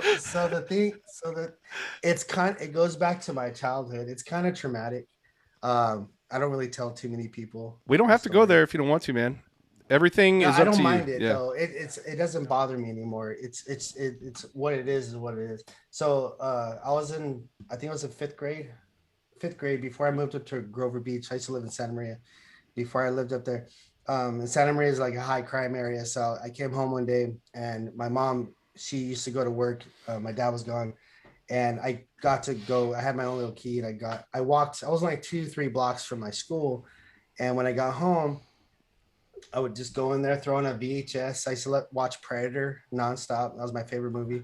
That's the jam right there. It's the best, and this is, I'm 40, so this was like 89. Who did it better, Schwarzenegger or Danny Glover? Oh man, part 2 was good too, though. And it's the same actor from Predator, the guy who replaced Van Damme. If you're a fan, I know you got a hot take for me, bro. From Danny Glover? Yeah, because either way, it's a hot take. In terms of what he says, I have to say it's Schwarzenegger did. He said it the best. And plus, he had the rock over his head. So now every Danny Glover fan in America hates you. I'm just kidding. But Danny Glover, I love Danny Glover, though. And in Lethal Weapon, he's the best. I didn't mean to sidetrack from your story, but yeah. Oh, no worries. I know so I got home, and I'm upstairs, and I thought my mom came home because I heard like the knob jiggling, and I was like, well, my mom's home already. She usually come home around 6. It's like 3 o'clock, and I kind of looked down, and I could see a guy who I don't know trying to get into my house. So I got super scared. I was looking out the curtains, and he's trying to basically break into the house. And I ran upstairs, and I looked out the back window. We had an apartment building that was shaped like a U, kind of like this. And you could go all the way around to get to the garage. Well, he goes all the way around, and he tries to shimmy open the kitchen window, and he gets in my house. And he's like, I could hear him open, kind of going over the sink, and he's in the house, and then he's really quiet for a while, seeing if anyone's home. and I'm like, shit, I'm just sweating. I'm like freaking out. My mom and my grandfather taught me how to shoot rifles, handguns, shotguns when I was young. So my grandfather had property. That's where my cousin moved up in Yosemite to my grandfather's property. So we had a shotgun in the closet. So when I got the shotgun, it was always preloaded. It's an 8-shot pump, and I stood at the top of the stairs. I couldn't even barely hold the fucking gun. It was like I was sweating and I was tripping out. And I could hear him going through shit in the downstairs. And then of course, I knew he was gonna come up. I just knew he was. And I'm sitting there, and he comes up the stairs, and he sees me, and he stops, and he doesn't say nothing, right? And then he starts to kind of move towards me, and I shot him, and I hit him in the neck right here, and half of basically all this shoulder was gone. It was gone. And then he falls back, he's screaming, and I shot him again at a closer range. And killed him. And so his head exploded all over my freaking stairs.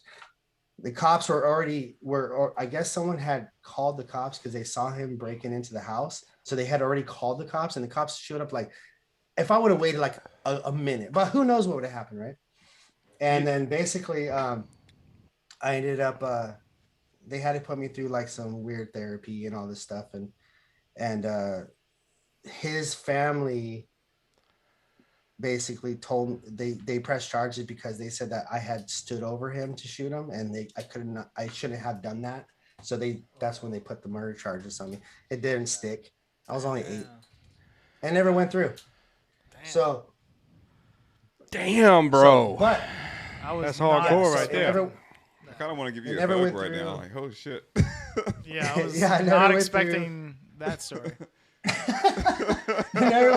No, it's all good. But I'm glad to know it. The thing is, my dad was like, "Hey, you did what you had to do," and I'm like crying, and I'm like, I killed somebody. He's like, "Yeah, but he was probably gonna kill you." So I kind of I got over it within a few weeks. Man, to have the presence of mind to make that kind of a decision at 8 years old. I mean, obviously, I know how traumatic that must have been and how long that must have taken you to get over. But like you're a different kind of person to be 8 years old and be able to make that call in that situation in the heat of the moment. I mean, I don't know a lot of 8-year-old kids that would react that way. But you could have saved your family, like everybody. Yeah. Could have. Well, I was by myself. Oh, yeah. But the best part of the story is that I was completely joking with you. That's not true. I was waiting for you to troll me. And that is so epic. I got Murder Mike. Dude, that's going in the preview for the episode. Damn you! Damn you, Murder Mike! That's a soundbite. I'm just a good storyteller. So, I was waiting for it. That's podcast gold. I played. You can't see me right now, but I'm crying. Oh man, I love it. I've told that story. I call it the shotgun story, and so many people have heard it. I bet you if there's people watching, they'd be like, "Oh, he's telling the shotgun story." This is gonna be good. This is gonna be great. So many people. It's gonna be great. Look at these guys. They're all in. They're hook, line, and sinker. I love it. I was dead. You know what's really funny? Oh, This is what adds to that, man. Is I just recently really started doubling down on having alternate camera angles and switching between them throughout the episode.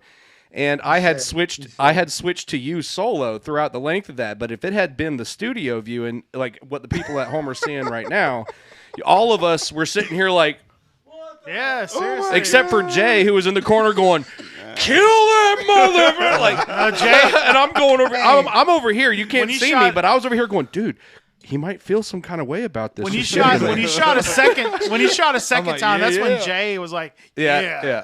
Tennessee, Okay, so Jay was trying to Arkansas save coming me out. embarrassment, and I was already fully invested. Yeah. God bless you, Mike. I told that to. I love it. Oh, Thanks, my I gosh. told that story on the T pads, and people are freaking out. Like, I've had people like, "Dude, how did you take? How long did you go to therapy?" And I start going off, just messing with them. I was like, "Hey, by the way, remember that story I told you like 3 holes? I was just fucking around, bro."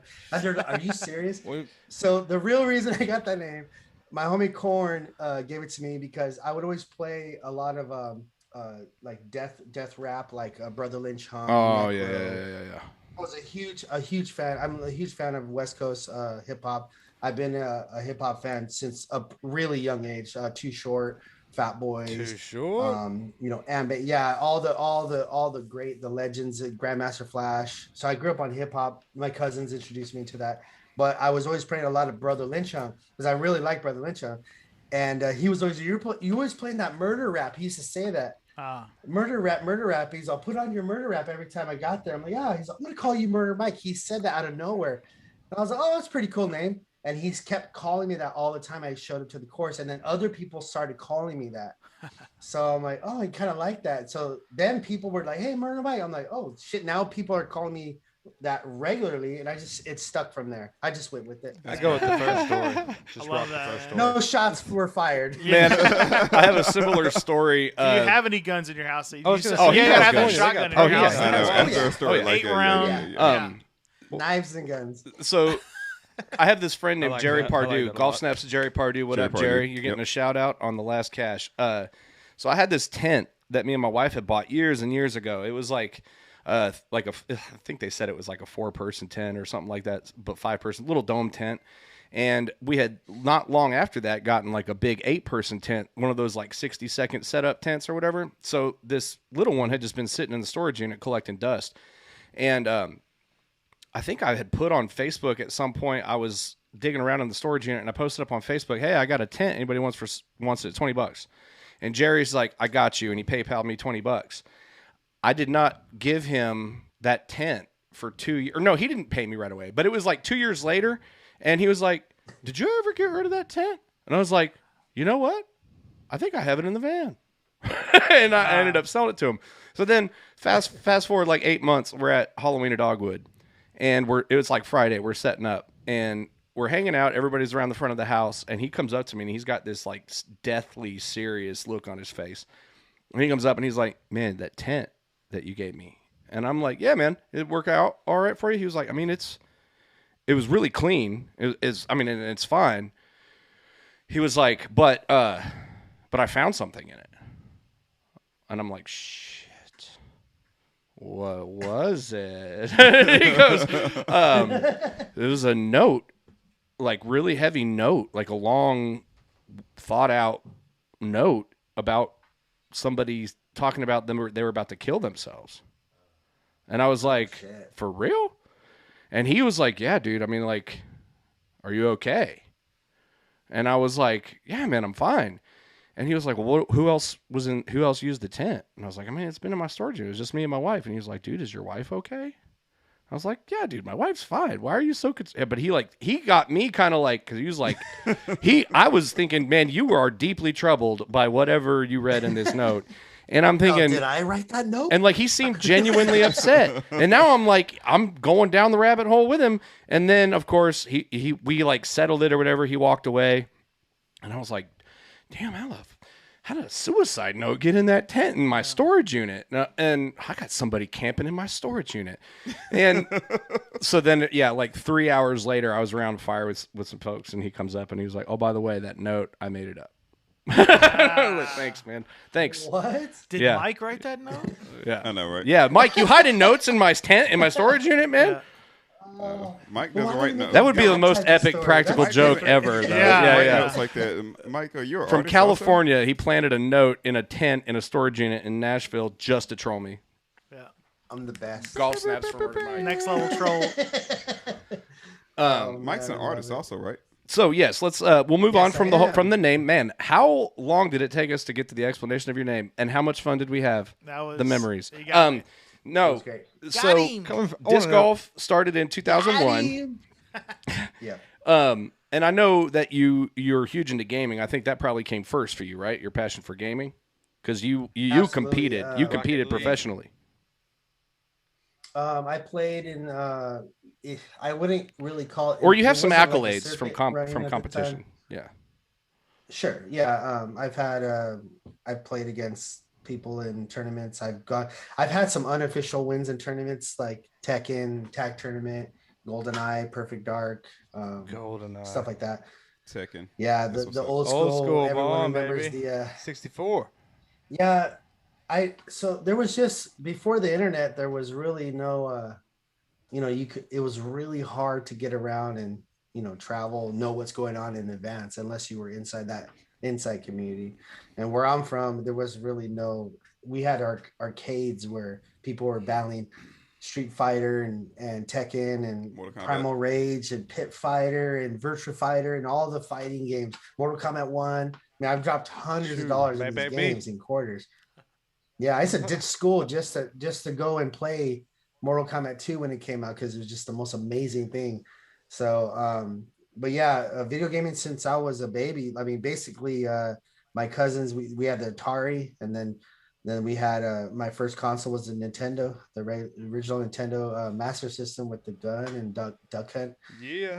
And I have a cool story. From now on, I won't lie to you. I won't lie to you from now on, just to let you know. I believe you. I won't praise you. I totally believe you. I don't believe this. Remind me later to tell you the story about when I let Scott Stokely use my cell phone. All right. Oh, dude, I love Stokely's. Oh, I love his fucking stories. He has the best stories ever. So when I was whatever year Super Mario 3 was supposed to come out, Super Nintendo, they had this. No, the regular Nintendo Super Mario 3. It was like a huge anticipated game because Super Mario 2 I think it was a different developer, so they kind of went with like this completely different route with Super Mario 2. But Super Mario 3, when you could fly and all that shit, they had this contest at KCOY, which was my local news station, and they said if you call in, you come in down to the station, put your name in the raffle, and then they'll pick 3 names out of the hat and throw it up on the screen at 7:00 on a certain date. And if one of you 3 sees your name, first one to call gets 2 tickets to Universal Studios, and they get Super Mario 3 a month early, which is huge because every kid wanted that for sure. So I went in there, and the ladies were like, "Oh, sweetheart," because I was young. I think I was young. I was pretty young, like at least 8 or 9 around that time. And I called it in. My mom, which is, I got an idea. I'm going to call the radio station, hang up, and I'll have it set to redial. So if your phone does go on, it can hit redial calls really fast. My mom was super smart. She's a badass. So my name came up on the screen that night on 7:00. Called it, won the Super Mario 3 and the 2 tickets. So I'm having all my friends come into my house to play this because I'm the only one in the city that has it. And I got to go to that tournament at Universal Studios that they filmed that movie, The Wizard, with Fred Savage. No way. Yeah, I love remember that movie? Yeah. I went to that actual tournament. No, what? Yeah, I went to that actual tournament where they had the Game Genie, not the Game Genie, the Power Glove. The Power Glove, yeah. Dude. What? Yeah. God. So I went to that tournament that they filmed the movie at, and it was at Universal Studios in Hollywood. And it was massive. They had Fievel's Playland from American Tail, which was this massive jungle gym where no one cared because you could fall in the 80s and get hurt. No one's going to sue. It was this massive freaking, it was called Fievel's Playland. It was huge. And I'm like running around there.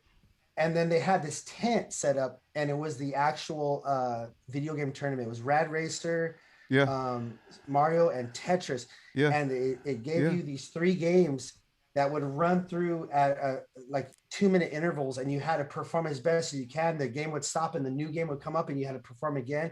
The new game would stop, and the other one come up. It was insane. And then if you got to the final stage, and you got like a Game Boy, it's like $1,000 or something. And I can't remember exactly.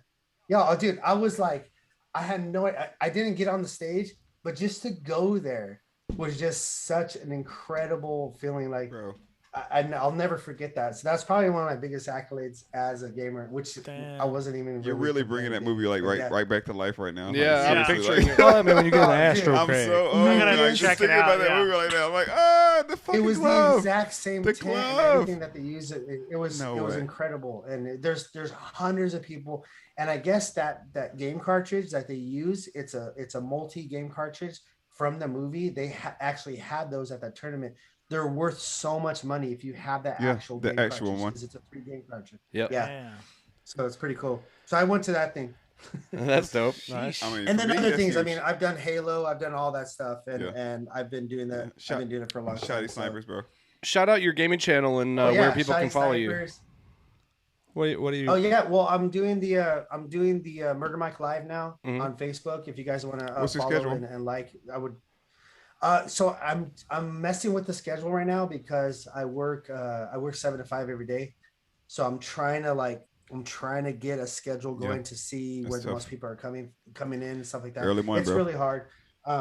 Yeah, but I want to start doing more weekend stuff, like Saturday mornings, Sunday mornings, just doing a whole weekend where I'm doing like a 12-hour run, which is no problem to me. I could do it, but I just got to commit to it. And I've been given lots of support from people.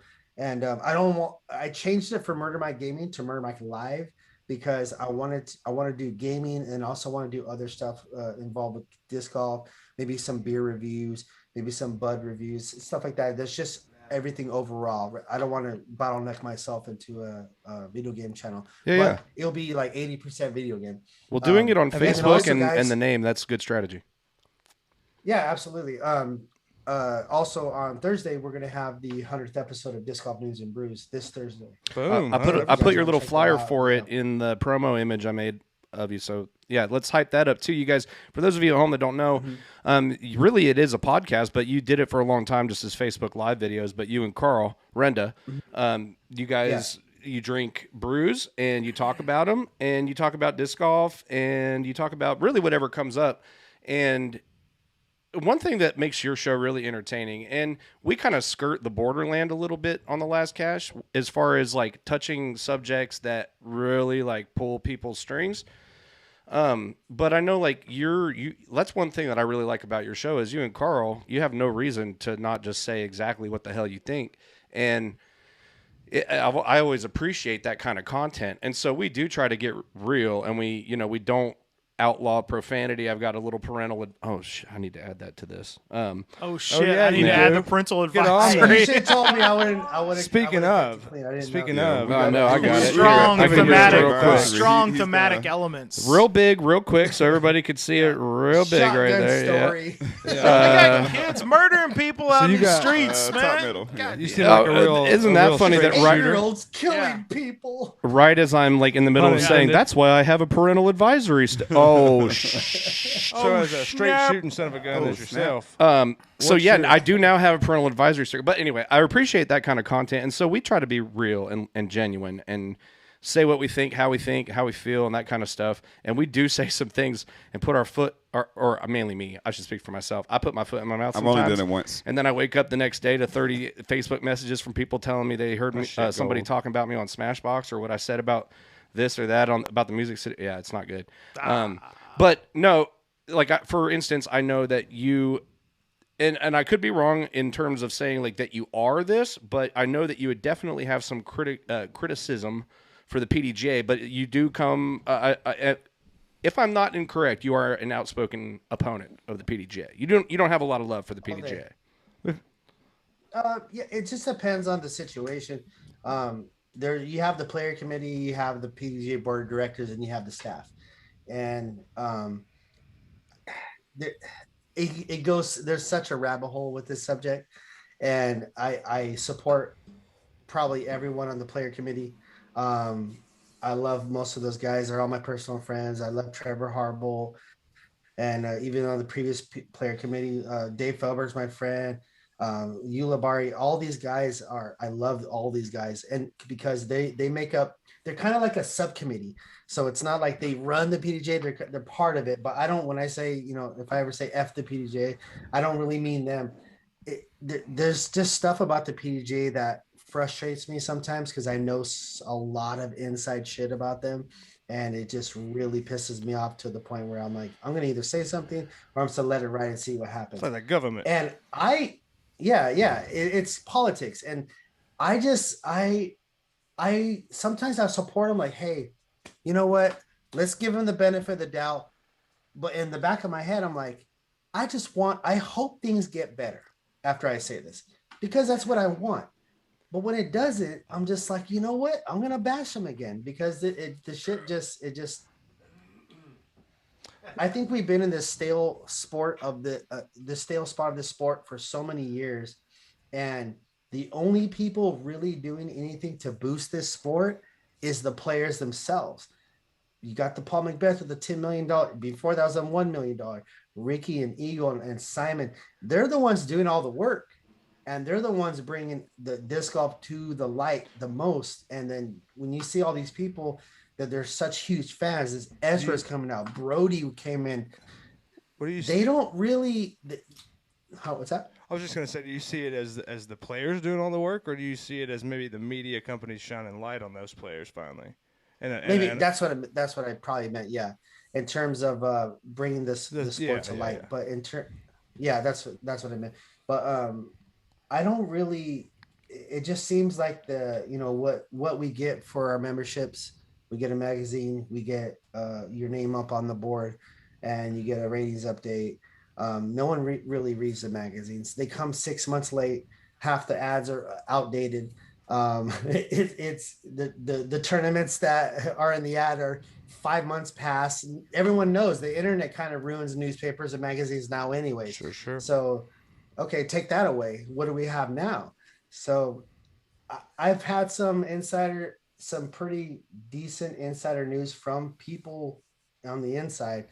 And it's really, I don't like to speak on certain things because, it would really start a fire. Well, perfect world. What would you? Yeah.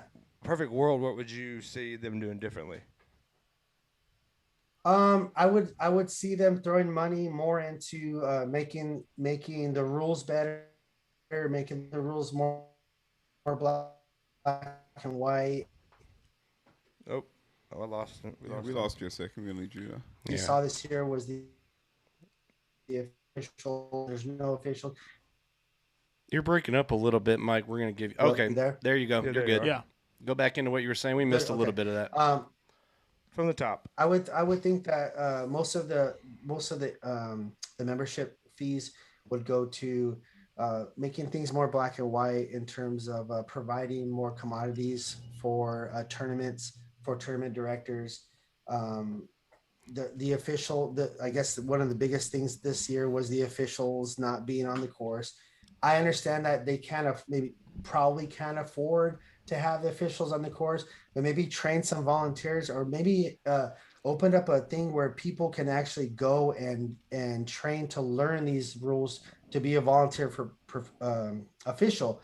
But then again, I've been told that's what they want is volunteers because they don't want to pay out.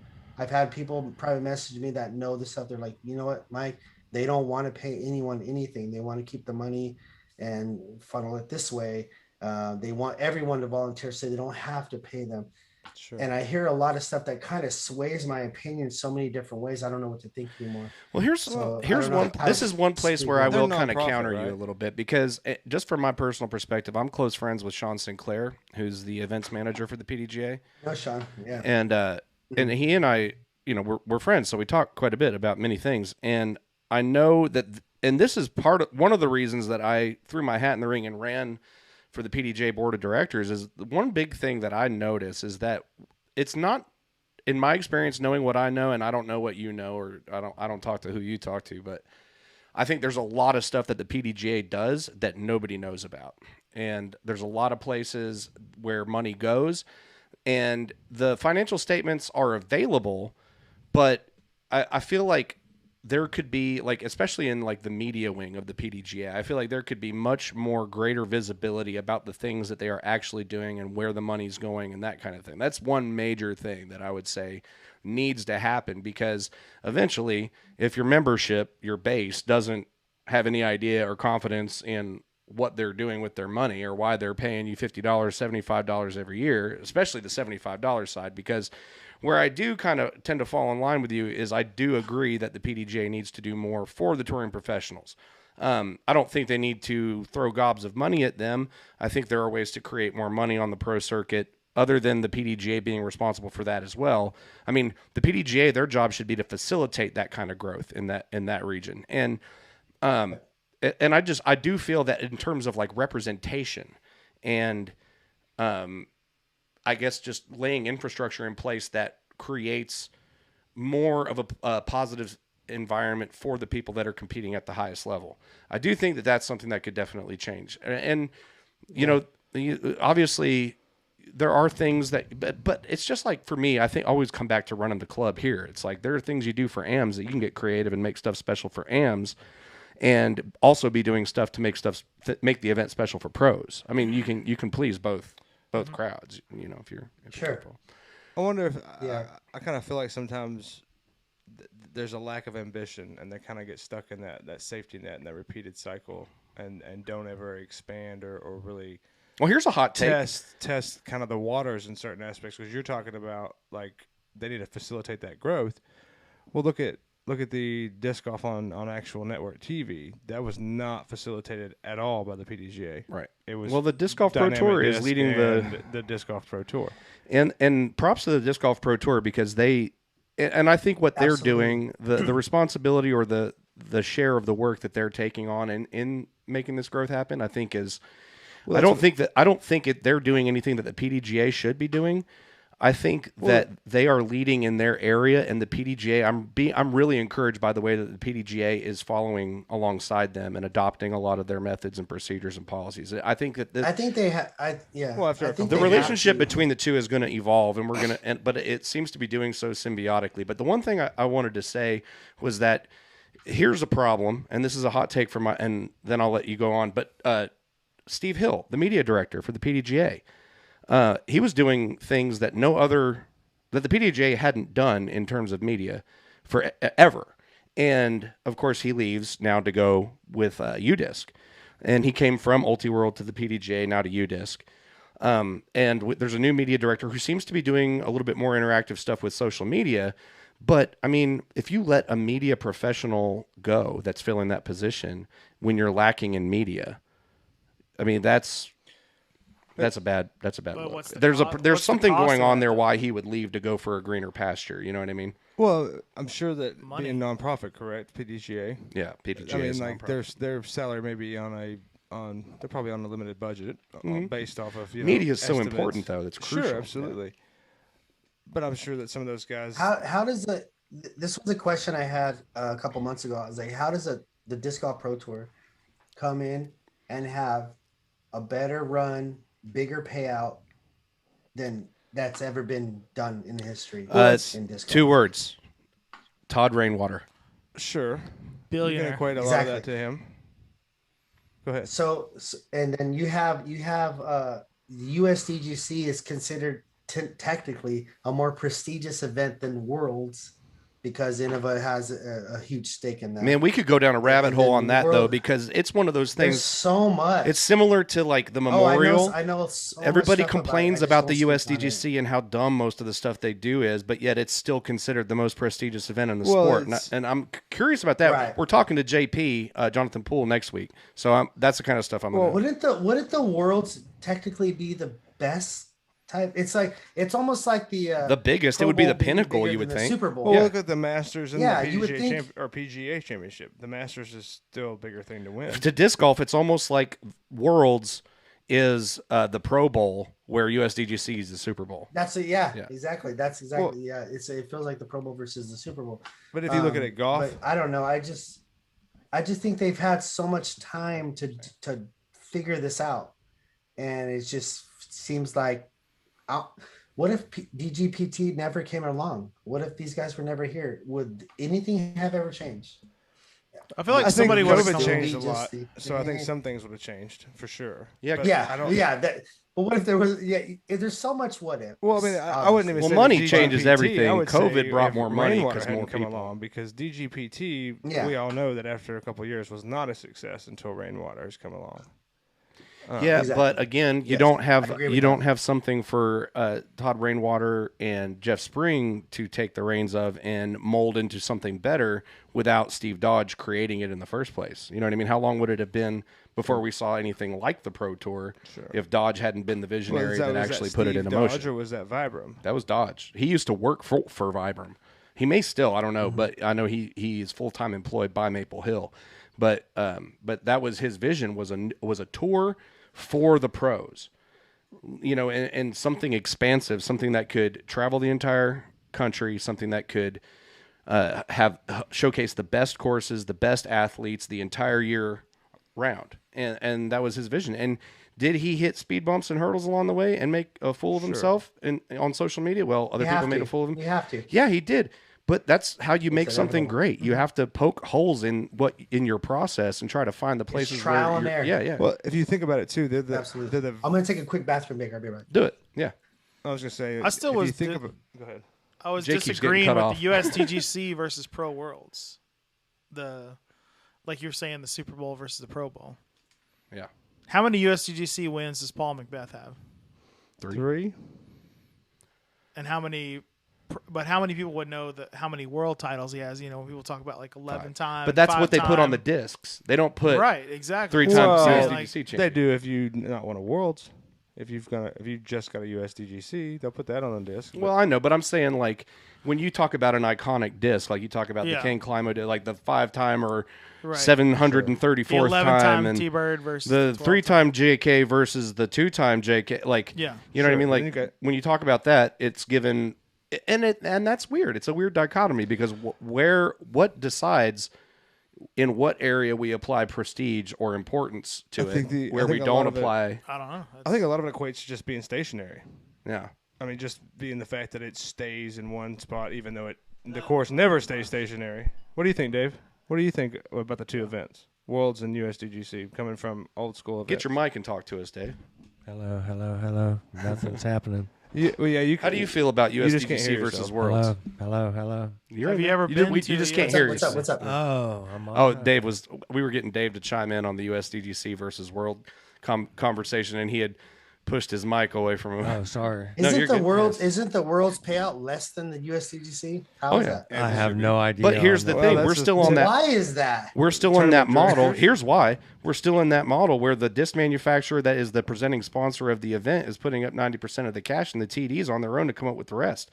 Yeah. And then you have the PDGA trying would you guys agree that that Innova should not have a stake in USDGC? Should be its own entity like Worlds? Well, they started USDGC. As a major, I don't think so. I mean, like as of what it is, I don't think there's a problem. Now, obviously, there would be a problem with one manufacturer owning Worlds. Mm-hmm. Like that, there would be a big problem with that. Oh yeah. Yeah, I mean, Innova's investment in the USDGC is historied. I mean, they've been messing with that event for and it's been adopted by the PDGA, kind of like what the PDGA is doing for the DGPT. They checked it out for the first couple of years. They're alongside. They're supporting it, and like if it goes well, it may be one of those things that it gets adopted into kind of like the USDGC is. Because when you think of USDGC, you don't think of it being separately or ran by Innova unless you're there. Because it's right there in front of you. But you really don't make that association.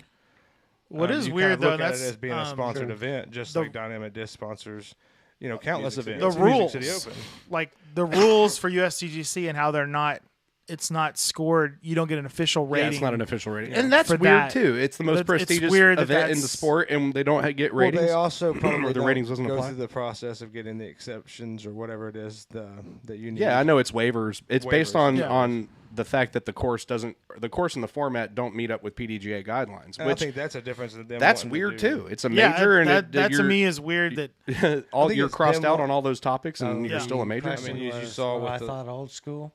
Yeah. Well, it used to be PDGA versus Southern Nationals. Because Southern Nationals was the first one that said, "Man, these guys are sick." So they broke off and said, "Screw PDGA. I'm going to go play Southern Nationals." And I like both the events, and I personally think more disc golf is awesome disc golf. Yeah, I'm team disc golf all the way. But, you got to do it with Hey, podcasts are for hyperbole. Whatever you're putting out there, man, hate it. Yeah. Yeah. Hyperbole. and we have that would be a great name for a bowling alley. I played hyperbole. Hyper. We vary greatly between the traditional sport of golf and our sport with just the fact that the entire genre of people who play. He's always got golf the mic in his You're lap. doing this with your mic, Jay. Hey, I don't know what to do with my hands, man. Just do like this. I just know that the car handled well. Every time you correct it, and then I look back over at you, and it's up here again. All right, well, we I can like to hear fondle you it. breathing. You know how I am. I love you. Anyway, there's such a difference with just the demographics that our sport reaches, as where golf doesn't, and so we have a different perspective, because we have, like you said, the grassroots as always, and then we have the PDGA side.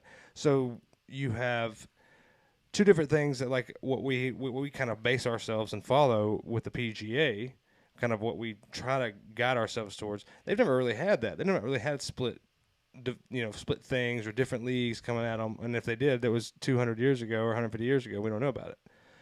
What they do have though is the women's league, women's tour, the senior tour, and they're all separate, even though they're somewhat together. The Masters combines kind of both of them because you're allowed to play Masters, as long as you qualify or whatever, depending on, doesn't matter age. Yeah. We don't have that. We have the PDGA, and that does this, and now we have the Disc Golf Pro Tour, as of a couple of years. But we don't have anything else separate, and everything else that is separate is looked at as the grassroots movement or the outsiders kind of look in. Mm-hmm. I think that's how everybody kind of took the Disc Golf Pro Tour until it, what realistically, the past 2 years where it's really been taken serious. Do you remember the PGA, American Tour? They have the USGA and they have the RNA for the British Open, and they all agree upon certain rules, and they do have they kind of jointly run events, but like the Masters does its own. The Masters committee can say its own rules for that tournament. And for the sake of the audience, I mean, anybody listening, watching, and for your guys' sake as well, what we're doing here, we're just having a conversation with the homies, but we're also kind of curating it for an audience, and so I have to give it gentle nudges every once in a while. And one thing to be clear on is that I understand that all of this stuff that we're discussing, it's almost like you're pouring water through a funnel. You know what I mean? You're trying to divert something powerful in a specific direction, and the water struggles against the boundaries of the funnel. That's physics. And this is the growth of disc golf struggling against the boundaries of the funnel that we're trying to push it through. And it will all work itself out, as everything does. But by the nature of the very nature of having a podcast, we're talking about it. Well, what do you think about it? Well, major tournament what are some options? Like presenting sponsors of tournaments, how many do we have are not major disc manufacturers? Exactly, and that's going to be the next big game changer is when a Budweiser steps in and sponsors a series. You know what I mean? Like serious, like when you start seeing the Budweiser logo and the Disc Golf Pro Tour logo in the same graphic, then that's where a lot of these growing pains dissipate. Well, hashtag get at us, Budweiser. The question. I'm working on it. I'm always working on it. When you're talking about that funnel that we're stuck in, or necessarily that we have to be beholden to at this moment in time, where is the incentive? Oh, hold on. Where is the incentive that we provide as a disc golf community and as a professional sport without commercial TV, network TV like we had for the first time this past year? We don't provide a lot of incentive for a lot of other companies to get in because our profit margins are tiny. Oh, yeah. And there's only so far you can push a disc technology, at least as of right now anyway. I mean, even small companies that are just getting into whatever industry they're in, they are initially interested in partnering with disc golf because it's a growing sport and because the boundary of entry isn't as high as other promotional partnerships. But then as soon as you start talking numbers with them, their interest diminishes quickly. Yeah, absolutely. And that's even smaller companies because really, you guys, yes, we got Brody Smith. We got Paul Macbeth making $10 million. Let's really understand and let's keep our heads from inflating and understand that this thing is still pretty dang small. You know what I mean? Like, we got room to grow. Like 10 million comes from right now. Mostly a background and having a cornered market and ultimate. Create definitely some surge. Being a $10 million sport for the younger guys need to get out there right now. Hey, I can go do this. So it's it's a thing they're gonna do, and I think it's gonna pay off that they've paid Paul Macbeth $10 million. Well, it definitely is gonna surge disc golf. Well, other companies follow suit. Well, it's just like in 2013, Prodigy actually paying their players. It's the same kind of game changer. It's just elevating the bar that one more notch. That was squarely in the beginning. The apple is bigger and sweeter, and I'm going to go for it now. So you'll have a fresh surge of young blood that comes in. And if the old school guys need to help them as much as possible. When you see a prodigy, go help them. Yep. Whatever. What's your take on that, though? What do you think the other manufacturers will follow suit and start offering up some contracts? Or because, we saw the past couple of years, nobody really... The other manufacturers don't have that kind of money. Right, but I think that it's coming. We're on our way. Dynamic Disc is on our way. But. Yeah, well, everybody. Well, you see people start kind of tighten. Sorry, Dave. Go ahead. No, the dynamic disc got some great discs, and all disc manufacturers have great discs. And there's just like any sport, there's all the teams, and you're going to come compete. And your dynamic disc, and your Innova, and your Discraft, and your whoever. Rising tide raises all ships. Your pros. We're going to play with your pros, with our stuff. Can you guys still hear me? There we go. Yep. Sure. That's the way it is. But you're going to see that in the next 5 to 10 years. The role of manufacturers and the PDGA and the Disc Golf Pro Tour, all of that's going to fluctuate and change over time. It's just bound to. Welcome to life. All right, Mike, you've been over there. Yeah, we've been talking without thinking. I can see he's got something ready to go. What do you got to say? What do you think about all that? We no longer have audio on you, Mike. Uh-oh. Turn me off. He's muted. Time out. ABC base. Yeah, I do not hear you, sir. Hello, wake up. Does he have a mic chosen? Here, let's take a quick break and figure. I was gonna go there. All right, we're back. We had a little bit of a lapse in Wi-Fi connectivity, but connectivity to be found. Connected a bit of them. Mike, so tell us about Disc Golf News and Brews. When did that start up? Was it intentionally always going to be like just a Facebook Live thing? Because I know the impression that I'm getting right now is that you're kind of ramping up and you're kind of decking out yourself a little podcast or broadcast studio. Are you going to start? Hey, actually, let's try this one more time because I'm gonna reboot my computer real quick and then I'll. He's got the I can lag. hear you. Wait. Reset your cache, bro. Never mind. We're good. I think we're good. All right. We good? Yeah, we're good. So, Disc Golf News and Brews. Test is good. What about? Yeah, where did that come from? What was the vision there, and where are you at with it now? Do you have big plans for the future? What's the direction for it? Okay. Yeah, we are going to restart. Hello, my Nope, there he is. Hello. Hello. Hello. Is You hear me it now? me you're looking I hear for? you. Your video's okay, you're back. This is the sounds of murder. This is what happens when you do remote guests on your podcast. Sleep well. I'll edit all that out. We'll be all right. Carl and I were at a taco spot. We're having some beers, and I think I went on this rant. I forgot what it was. It was just whatever. I can't remember exactly what it was, but I started ranting about something on my personal page, and a bunch of people started watching me because I went live. Well, Carl's like, dude, you had like 50, 60 people watching you. Just why don't we do like a rant show? I was like, yeah, it's just like we'll call it Disc Golf Brews, and we started thinking of names of Disc Golf News and Brews. I'm like, it just went from there. So then we started messing around with it, and we started doing like just ranting about bullshit and the same old disc golf politics, and it caught on, and people started watching us every time we went live.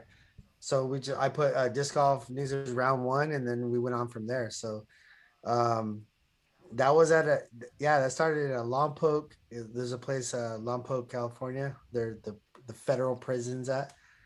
We had tacos and beers there, and that's where it started. It was pretty cool. Well, Taco. So how did it not become Disc Golf News and Tacos? That would just sound a little corny. Yeah. Like corn tortillas. So I'm getting hungry, the bro. corn tortilla. Big fella getting hungry over here. So Hey, Mike, I'm gonna. why don't we say flow and stuff like that? You know what I mean? Sure. So, but then we started back up again though because Carl just had a baby and he had his son. So I saw he's on the wagon. Big up to Carl. Good. Golf snaps for Carl. Yep. Well, it was before that. It was before. Even before that. Yeah, though. I know. So, so Carl decided to go sober, which I have full support for that, which is awesome. And I was like, wait a second. I was like, do we still call it Disc Golf News and Brews? And he's just like, well, you're gonna still be drinking? I'm like, yeah, I'll still be drinking. I'll keep it cool. And he's like, okay, but I'll just hang out. I was like, okay, we can still keep it the same. I don't want to rename it. So we're messing around. Tell him cream soda, soda in a clear glass. Live this Thursday. Disc Golf Smokes from Lompoc. From our it was offered it was an idea. They're like, why don't you go craft soda? So I was watching that video. Yeah. It's like, yeah, you saw that. So so we thought, man, that'd be a good idea because I know there's a lot of craft soda out there because there's craft spots that have been in business for hundreds of years throughout the family business. So he's going to look into some more craft beer, I keep saying beers. Have sodas. Hard to do. Some root beer. So yeah, it's hard. It's like is it Disc Golf News and Brews and Sodas? Coffee brew. So sure, here at the soda shop. There you go. Well, man, Wi-Fi. Where did it go from there? Wi-Fi is being pretty iffy tonight, and there are a couple things that I want to make sure that we talk about. And we did kind of go down a rabbit hole on the PDGA stuff. So I do want to talk about your art too. You're also an artist. You do graffiti art, which that's a parallel we got because I did that in high school as well in New Mexico. And Sweet. if I ever find any of my stuff, I know I got it somewhere. I'll show it to you. But yeah, your stuff is dope, and you do a lot of work. Send me your black book. Yeah, for sure. And then we'll battle. I'll find a train.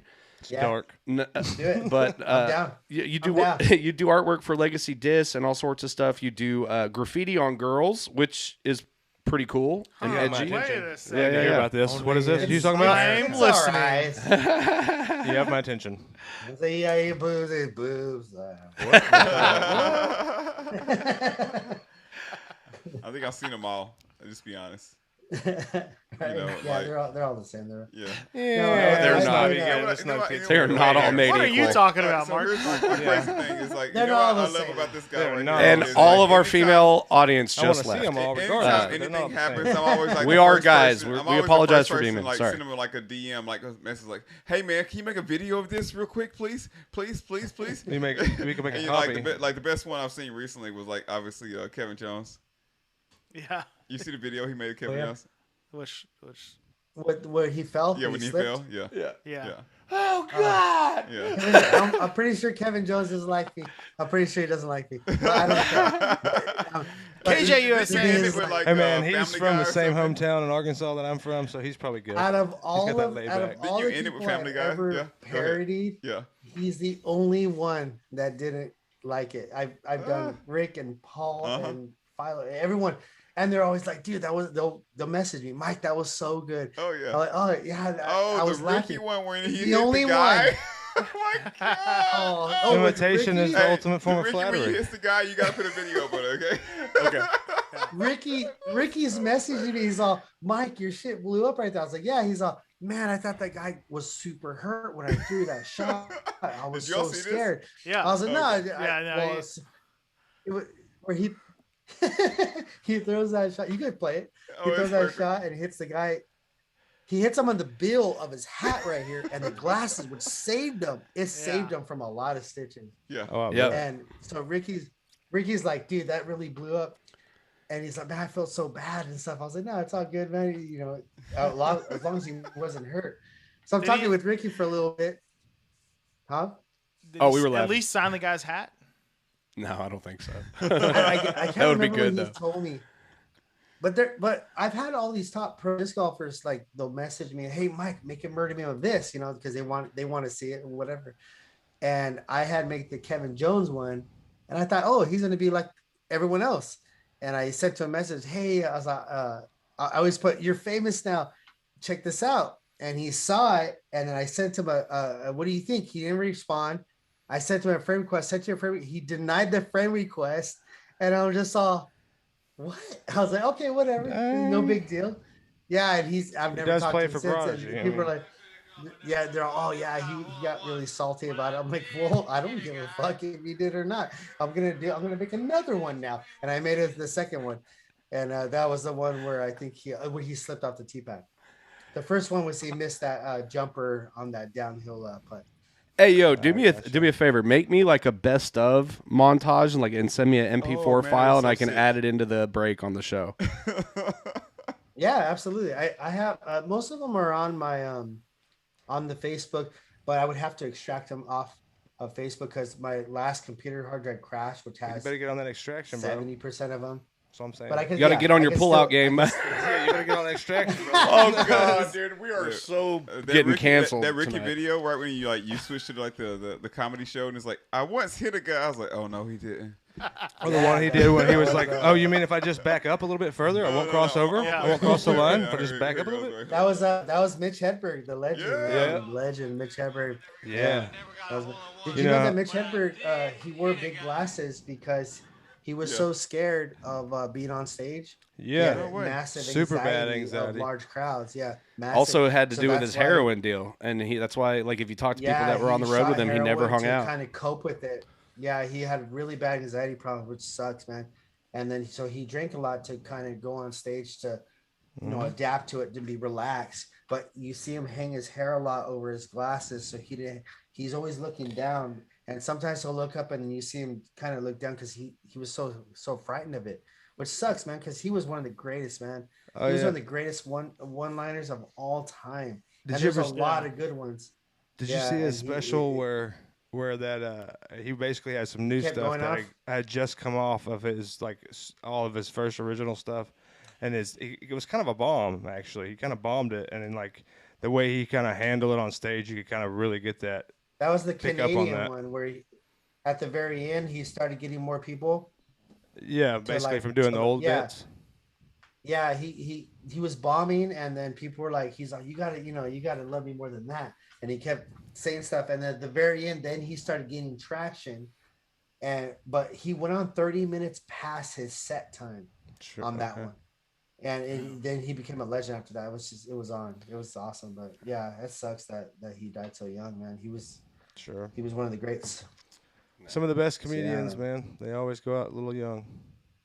Hey, we're so lucky to have Dave Chappelle. He's still alive. Yeah, Sure. Go.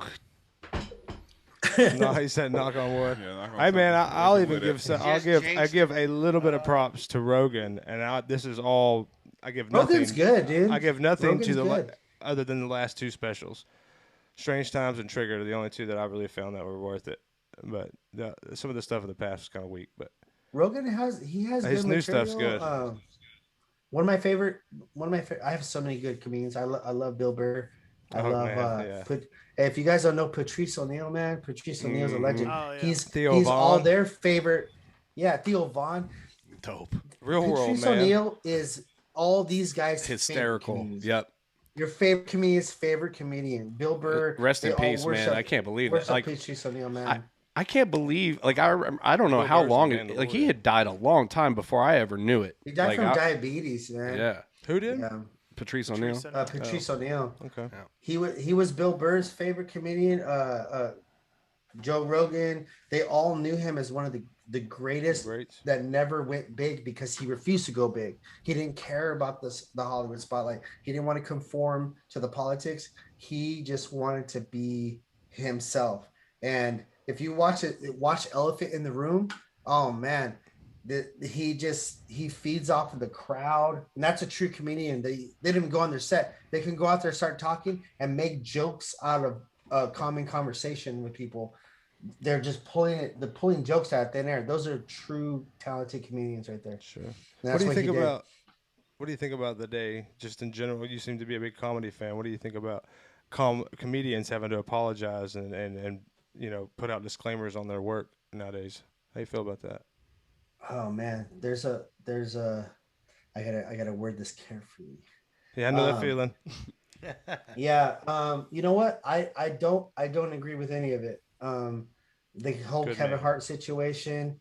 I don't agree with any of it. I fucking hate cancel culture. I think we should cancel culture.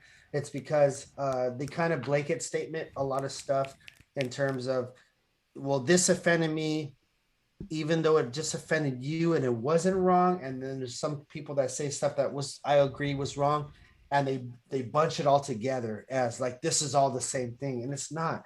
I think it's an infringement on our freedom of speech. I think it's where, and you know what? If you want to look up, Patrice O'Neill talks about this. He talks about the Imus situation when he was talking about the Harlem the basketball girls. Mhm. And I'm not going to repeat what he said, but he talks about that situation, and he wasn't mad at Imus because he talked about the way he tried to spin it as comedy and how people get offended, but they're not the arbiter of what's funny. They don't call what we should laugh at and what we should be offended at. I think that's a lot. The way everything is flowing today, it's like, hey, you guys watching my show right now, this is what you should laugh at, and this is what you should be offended by, and this is what you should enjoy, and this is the food you should eat. That's Don't what eat that bread. After watching certain comedy specials, I've had some of the best discussions because then you think about it later, you're like, that was funny, but also, why is that? Why do we look at that in a certain way? Like, and it almost has you feeling like, am I supposed to laugh at that? It's like, yeah, exactly. No, that's when you're supposed to laugh the hardest. That edge, and then it pushes bullshit. You over, and then it's you see like, oh wait, look to your left and right people don't first. even know me. They don't know me. I've never met them in my life. Would they fucking pay my rent if I was going to be homeless? They don't care. Yeah. They just care about my opinion. They care about likes. They care about sway. They care about having everyone think like they do. And that's the bullshit part of this stuff that people need to understand. It's not an infringement upon your being offended. It's going to get to the point where you can't say shit at all. And this is a reality in some countries. Or like 20 years ago, if you say one opinion and then 20 years later, they're like, the next interview is like, all right, we got to scan your social media for these 1,000 words. And if any of them pop up, you don't get the job. Yeah, look at Alex Jones. And if they do, Alex Jones, I think was that he took a hard. He got no lube whatsoever. Yeah, but the thing is like I'm sure there's stuff that we've all said way back in the day, and people change. People would have said something offensive. I know I have. Yeah, you're not the same person you were. Sure. Yeah, yesterday. And things change, and people think like people, but they don't ever attribute it to that specific situation. They say well, have you ever dated a boyfriend? You ask the women or ask the guy, have you ever dated your SO that you completely fucking, she's a psycho, he's a psycho? What'd you think? Oh yeah, I made a massive mistake. Well, you know what? We're going to cancel you for that because you should have picked a better boyfriend. You should have picked a better girlfriend. You're never allowed to do your job or earn a living ever again. Do that. Yeah, because you know what? You have dangerous options. And your selection is horrible. And you could turn a guy into a psycho to go shoot up a liquor store. And we don't want you to do that. So we're going to go ahead and cancel you. It's so dumb. It's selective canceling. And it's just, 1984. It's Orwellian. Like it's thought crimes. Blankets thrown over massive. It's getting out of hand. And like I said, and I've said it 100 times, cancel culture, if you want to figure out something on me and come at me because you don't do, go fuck yourself. I don't care. You can come at me all you want. I don't care. Can I get an amen? I'm only going to say what I feel. Brethren over here. Yeah, I only going to say what I feel, and I'm going to say what I feel until the day I die. But I'm not going to be offensive. I'm not trying to be offensive. I don't want to offend people. Right. Of course not. No. I want to be fair for everyone. I love everybody, all races, all women, all men. Doesn't matter how tall they are. Hey, you never see cancel culture going after women that says, hey, I don't want to date you if you're below 5'11". What the fuck is that shit? They just go after us. Yeah, well, let me ask you this, audience. Would you rather, in any given interaction with another human being, would you rather have the confidence and knowledge that you are dealing with an actual person and what you are getting from them is the genuine, complete scope of them as a person, aka they're being real with you, or would you rather interact in society with the understanding that every interaction that you have with somebody is cultivated and every bit of somebody's personality that you get is curated? It's like I think we partially already do that. I think we already do that. Oh yeah, exactly. But to what extent? Have you ever guys ever sat down with someone you trust, your best friend, your girlfriend, your father, your mother, your grandmother? You ever sat down and had a face-to-face talk with them and said, hey, I want you to tell me the truth right now? That first question, I need you to tell me the truth right now. And then why do you have to do that? Yeah. I was just thinking they're going to tell you the truth. Someone you trust, someone you hold dearly to your heart, even if it's your son or your daughter, anybody, your older brother. I need you to tell me the truth right now, bro. What do you think about this? How have I been handling this? And they're going to tell you not what you want to hear, but what you need to hear. But this you can ask a person now, and they're like, well, you know what? I'm gonna tell you what I think won't offend somebody. You're gonna be thinking like, about like, I don't want to even ask you then. Yeah, you're walking through the hallway and you think somebody says what's up, and then you're like, oh, fine, how are you? Like I got a boyfriend. Have all these program like, how are you doing? Oh, fine, how are you? And you'll like say it, then you're like, wait, did they actually say something to me, or did I just think that they like it's a program? Fine, how are you? And it's like, wait, I didn't. Is it genuine? Yeah, like genuine, you just you have it pre-programmed to go out. And then you're like, wait a second, I don't think they said anything. That's the sad part of where we're heading. It's more pre-programmed, almost like habitual. It's going to be ways that you way like this. But do you really mean it? Do you really mean like, hey, have a nice day? You too. Do you really mean it? And for the audience, they may not mean it. Here's another thing too. Is like you're Go ahead. I was trying to jump in. May mean what they're saying to some extent, but that extent is basically pushed on by endorphins that they're getting from the response. That's where all that comes from. Is a selfish need for that feel good. And when it comes down to it, like I'll be straight up real with you. There are people in this world who, I mean, people go through some shit. People go through a lot of lows and a lot of downtime, a lot of sad shit. Of course, and I understand I understand posting, like, say somebody in your family or you're close to your friends passes away. I understand making a post to make that informative to other people to let them know. But then there's the other post where it's the sympathy post. You see it all the time, or and it's like. To some extent, I'm torn because I feel like some people, like, maybe that's where they're reaching to get that support that they need from wherever they can get it. But then at the other time, it's like, is that really the support that you need, or are you just feeding that endorphin kick because now you're getting all these because likes they want the attention. Yeah. I was going to sum up my perspective with, if you are constantly policing people and monitoring their speech and all those things. You remember everybody knew a kid or multiple kids in high school that were so afraid to be themselves or interact with people or based on how other people might judge them, that they were just super, super awkward. And you know how awkward and weird and gross it felt to be in like a room with that person because you didn't know how you could interact with them behaving that way. Because they didn't know. Yeah, and it's the same thing.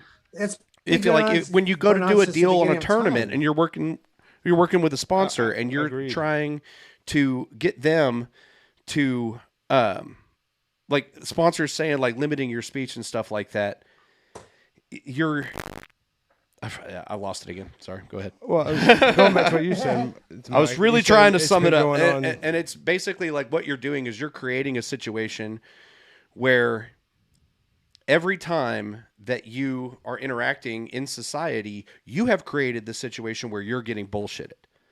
You know what I mean? Because you have policed everything so much that anytime somebody speaks to you, like if you go to like get a sponsorship for a tournament or you're working with media or anything like that, and people are always giving you an answer and you can tell that it's CYA. It's not actually like applicable facts. It's they have this position because they don't want it to come back and bite them in the ass. And how annoying is that shit when you're trying to get something done and you can't get an answer from anybody because they're afraid they're going to get in trouble for what they say. These are situations that you are creating by constantly like slapping people on the wrist because they said a naughty word.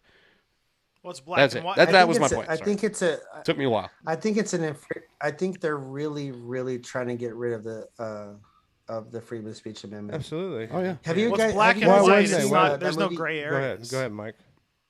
Yeah, there's not, and it's they always say the book burners are the guys. They're the bad guys, and they don't want history to be retaught. Yeah, absolutely. And whoever wins the war writes the history. Mm-hmm. But what I was talking about was I did it to you too. I'm sorry. Have you guys seen that movie Equilibrium? Yes. I have not. I don't know. With Christian Bale? Yes. No, I haven't seen it. So go watch it if you guys get a chance, and in whoever's seen it, you'll know what I'm talking about. They suppress freedom of speech. They suppress art, books, anything that creates emotion. because emotion had started too many wars. It's disruptive. It started too much. Yeah, it's disruptive, and art is subjective. So people look at it offensive, and people drew, or painted certain things that people got offended. It's in the future. So they started giving this drug that you would take that would suppress all feelings. For all pets are outlawed. Any animals that create emotion, cats and dogs, they're all put to death. They're all outlawed. And then freedom of speech is outlawed. Books and outlawed. Art, anything that has to do with poetry, that has to do with anything that has to do with pictures, they completely outlawed it. Well, you have a group of outlaws that are protecting the Mona Lisa in this movie. They have books and libraries that and music, because music's outlawed too. Isn't that another movie where Sean Bean gets killed? Spoiler alert! Sean Bean is the guy from Lord of the Rings, Boromir. He's the guy that dies in every movie. They cut his head off in Game of Thrones. Yes. Wait. Yeah. He isn't. Yeah, he gets killed right at the beginning. I was about to watch this movie, but yeah. You're telling me all the people are getting chopped up? It's at the beginning of the movie. You'll see it first. Have you watched Social Dilemma yet? But the whole movie is about even Christian Bale is interacting with his children, and his son, his daughter. They're like robots. They're kind of like, "Hi, Dad. How is your mom?" They're completely emotionless, and it's so sad to see. And then one day he forgets to take his pill. He grabs a puppy because they raid a place where they're harvesting puppies and trying to build that love again. And he feels for it, and he starts to cry, and he's like, and he protects the puppy, and they come to kill him and the puppy. They're like, "Hey, this is illegal. You can't have this. It creates emotion."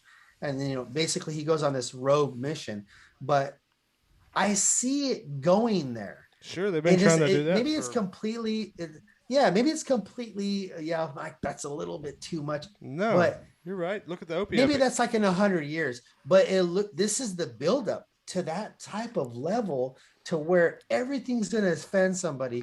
Everything you do, everything you say, everything you record, even it can go down to, I don't like how thin she is. I don't like how big she is. I don't like how big her boobs are. I don't like how straight his face is, or the way that he has a beard. I can't grow a beard. It can get to that point where everything will offend somebody, and it will be completely out of hand. And they're just going to create laws to get rid of them. Well, they had that Black Mirror episode where you got likes based on all your interactions, and everybody was trying to get to a 5-star.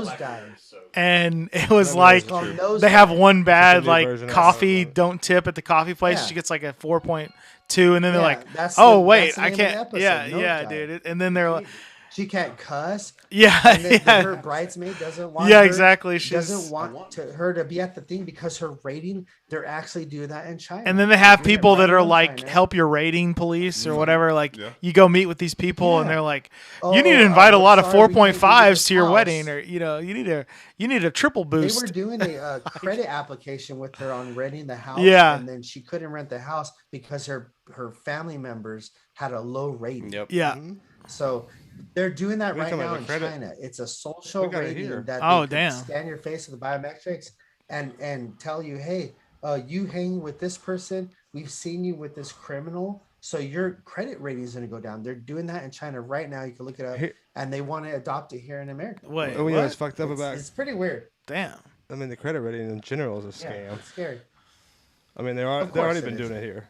I mean, they just do it in a different way. I mean, if you don't have any credit cards, then you don't have a credit rating. And you're like, you got to get that credit card. Yeah, and like have debt, put some money on it so you can get build up the credit. Totally wish she does that. Yeah, you got to build up your credit to have a credit rating instead of like. Yeah. And at the beginning of the pandemic, and then that falls into like why we have because I got no credit. Federal Reserve when it's constitutionally legal. Get some credit, homie. At the beginning of the pandemic, I thought it was really convenient. I know nobody can hear what anybody's saying right now, but I know at the beginning of the pandemic, I thought it was really convenient that because the media is already a joke. There's no news. You can't watch news on TV anymore. It's all bullshit. That's fake story. That's fake news. But then the pandemic hits, and you know this firsthand being in LA. What's the first thing that goes? The places where we break bread and socialize, and the places where we entertain ourselves. Like the places where we find happiness and enjoyment and escape. Yeah, for sure. Go ahead. It's kind of like a version. It's kind of like a version of. Hear me out for a second. Sure. I think I agree with you. I think it's they want to see who could hang on the longest in terms of money and who can survive it. And so they're gonna have, oh, this person, they hustled, they deserve to be part of the elite. All these mom and pop shops, sweep them under the rug. It's the same thing with education. Who can afford to be educated in the universities, and who's going to be swept under the rug because they can't afford it? Oh, they don't need to be educated. Well, they don't sweep you under the rug anymore. Yeah, they push you through. It's the same. Yeah, it sucks because they want everyone to be dependent on corporations like Amazon and Google and all these big time. Even Jeff Bezos said, GameStop. I want everyone to work for Amazon one day. Yeah. And we get all of our high-end workers. Good Easter egg there, Dr. White. Intelligent job. We get all of those employees from not this country. In high school, they don't ever teach you what you need to learn. They don't teach you how to work your taxes. They don't teach you how to work on a car. They don't teach you how to upkeep a house or even buy a house. They don't teach you how to open your own business and work for yourself. They teach you how to work for a business. It's a lot easier to control. And not even that. They teach you stuff that you'll never use in the real world. Just so much goddamn pointless shit. Occupying all your bandwidth so you can't fit any more good stuff in there. And where do you have to go to learn this education? Where do you have to go? You have to go to a nice university that costs hundreds of thousands of dollars for a degree. They don't want someone that has a passion from the hood, from the lower class to go up, that has such a passion, but they can't afford it. They don't want those guys to come up and go to Cornell or to anywhere, Harvard. Would you go against that mind perspective? They don't want them to do that. They don't want people like that. They don't want them to do it. They want people. Yeah, they don't want, because they could change history. They want a certain level of intelligence, and it's enough intelligence to get by, but not enough intelligence to think for themselves. Fraud going on because the rich people are buying their kids' way into the university. There's so much wrong going on with it. Yeah. It sucks, but hey, the system is totally broken from the foundation. As Guy Ritchie said, don't hate the player, hate the game. You can either hate the system and be pissed your whole life, or you can embrace it and do what you can with it. Yeah. I want this. I would love for this country to have all the most intelligent children, and even everybody to have a good education to where they can learn to survive on their own. It will be mandatory. Everyone would know if they're in a tight spot. Oh, I can. All girls and guys, I can work in my car. I learned this in high school. This is meanwhile easy. Common Core. I know how to change this. I know how to change my own oil. They'll know this shit. They don't have shop anymore in school. To us. Well, they don't have art. A lot of the art because they. Oh no. So this is. And the Boy Scouts are going away, and Common Core is coming in. Yeah. Oh yeah. The way they do math nowadays and Girl Scouts. Mind-boggling. Yeah. I took my son. He was 3. I took him to his class one time at his school, and they tell the parents, come bring your kids. They could get feel for the classroom. So he was running around the classroom, and I heard there's a teacher and there's a teacher aide, the girl that helps her, and she was over in the corner looking through these papers, and she was throwing a fit. And I'm like listening to her, and I was like talking to my girlfriend at the time and my son, and then she's like, I'm so tired of this.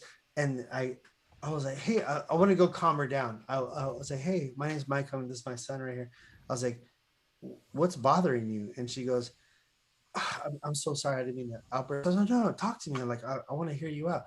And she goes, they have been sending this curriculum for a couple of years now, and it upsets me because it looks like they're trying to dumb down the kids. This is what the teacher's telling me.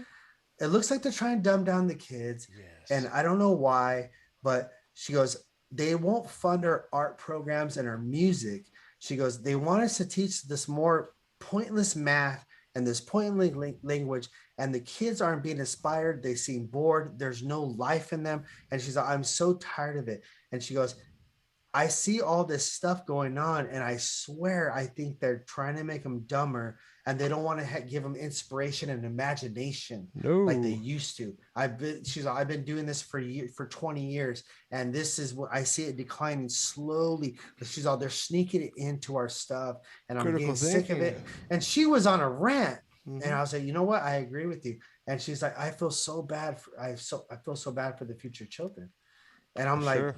Damn, like that shit hurt. It hits hard. Have you heard of that shit hits hard, especially when you have kids right there. Oh, I've got a 10-year-old and a 2-year-old. Have you ever heard of STEM projects or STEM research that they make the kids do now? Yeah, that's governmentally funded science, technology, engineering, and mathematics. But they're teaching Common Core. And then they give them STEM projects. Griff's about to dip out on us. I mean, these projects for a 4th grade kid of my 10-year-old, that stuff is way more than I ever saw. Thank you so much for joining us. But it's like, how are you teaching Common Core and giving them this and expecting them to do this? In your plaque.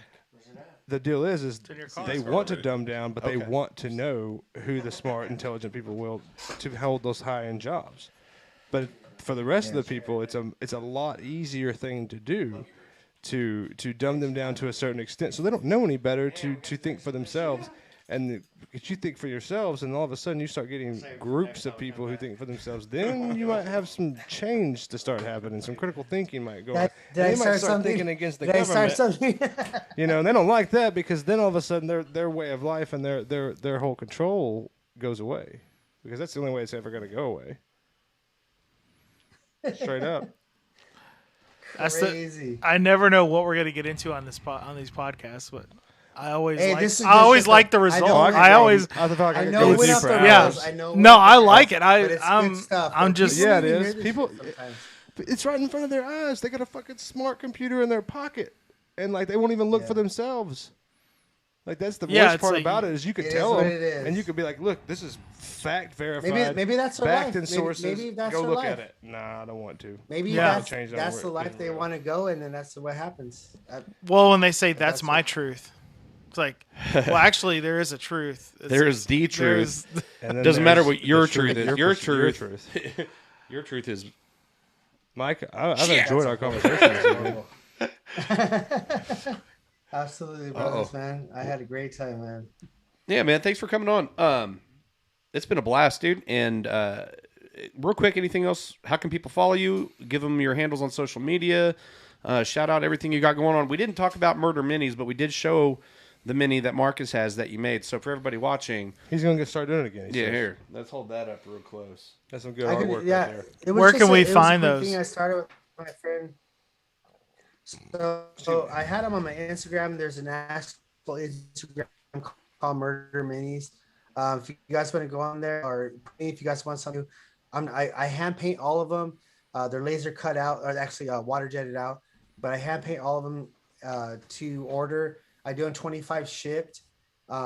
With them in like 3 colors. Sometimes I'll sell previous colors that are pretty. There's so many different versions you can do, or just tell me what you like, what colors you like. I'm down to do whatever. I haven't really started on them recently because I did a lot of Rasta, brother. I did a lot of Rasta. I've been doing this podcast though, and that's Murder Mike Live on Facebook. Michael Castillo as well. If you want to go on there and check out any of my posts, I usually link it for my page just to get it popping. So Murder Mike Live, Instagram Murder Mike, one word, and you can check out my actual. It's more art and body painting on there. A little bit of video game stuff there. But if you want to hit me up as well, hit me up on Activision. If you guys want to battle, I'm down. I'm on PC. I also do PlayStation, Murder Mike, .. You can hit me up on Instagram. On Activision for that. But yeah, I'm down to get some games going if you guys are cool. You throw down on that Rocket League? Oh, Jay will be on there with you tonight, bro. I still haven't tried Rocket League. I've just been on the computer. Dude, me and Marcus will throw down. Cross-platform now, too. Hey, I'm going to walk you through it, man. Just like dude, Marcus is a guru. He taught me how to fly. I have Marcus. Marcus is I got you. I don't call him coach for nothing. Hell yeah. No, I've heard it's fun as fuck. I play Fall Guys with my daughter, with Monkey. She's 12. Nice. So I play Fall Guys with her. That's the thing. I'll quit whatever I'm doing. I'll go straight over there and start playing with her if she calls me. Because she only has like an hour because she has to do her homework and stuff. Sure. So, hey, she calls me, Dad, you want to play Fall Guys? Oh, I'll jump out the game. Boom. It's over straight to her. Yeah. So she gets priority. Absolutely. Well, I know Yeah, it took us a while to make this happen, man, but I can definitely tell that you and I have a lot of podcast material between us and the guys too. I'm just speaking for myself. I'm trying not to speak for other people. No, I like this. But This has been good. so we'll definitely have you on again, and I feel like I'm kind of cutting it short, so I apologize for the brevity of the whole thing. But Oh no, don't worry. we got a about 2-hour time difference, and it's starting to get a little late. And my wife will start texting me as soon if she wakes up from her nap and realizes I'm not home. I'm single, so I don't know those Oh problems. man, you know it's a pain, but dude, if it wasn't for her, I would be sitting on my mom's couch in last week's underwear, playing with damp fireworks and eating candy I got from a stranger and eating Cheetos. Yeah. Oh man. Damn fireworks! Wow. That's not true. Yes, I love you, baby. Golf snaps for my wife. But Mike, dude, yeah, this was a lot of fun, and we're definitely going to do this again. And let me know when I can come on your show. Man. Yeah, man. Come Yeah, bring your ass to yeah. Nashville sometime too, bro. I'll be on Discount News and Brews for sure. Hey, man. But yeah, it was. Music City Open is the national tour finale lots this of year. If breweries. you decide you want to come to Nashville, we got a place for you to stay. So 2 places. That'd be cool. 72 I need to places. travel. I'm getting my shit together. Travel. I can start traveling, and we'll take some flights out to different states and do some shows out there. September. That'd be hella cool. Music City Open National like Tour that, finale. yeah. And if you come to Nashville and you want to play, September. if you come out here and you need a place to broadcast, you can use the Sapphire Lounge. So I don't know, man. The I just Sapphire recorded Lounge is Stokely's sacred. audiobook in here. I don't know. Oh really? Yeah, I'm mastering it right now. I'm on the How last close like is 10. he to you? Well, he was just here on Friday doing a clinic and a seminar. Yeah, yeah. So he just passed through. Okay. But he was here for like a month and a half in November, December, and we were in here like every day recording the book. I gotta call him because I'm gonna need him. Call on him the and tell show him you just did my with show Big because he's been Double. on here like 5 times. Ooh, he was failed on last week's episode. I gotta call him. I'm gonna call him. You want to call him right I'll now? call him tomorrow. No, I can call him. Hey, hold on. Hey, Scott. Hey, what Scott, do you think, FaceTime. anything I should tell Will? Tell him to hurry the fuck up on the last 16 chapters of my book. Did you hear about the musical Town Open? Wait, Music City. God, he would do that too. Yeah, he would be like, Adriana, what was that little tournament? rinky-dink That little thing music over there? note classic The something Opera City? invitational. Hope City. It's the Ramen Open. All right. This is the opera. Before we end up here Thanks for for another having hour, me, yeah, guys. dude, for Hey, sure. man. And we'll do this again. And I appreciate it. big up Nice to to meet you. you, brother. Stay safe. We love you. Nice to see you guys. Doses. Later, Marcus. You guys Later. have a good one, See man. you. Peace, buddy.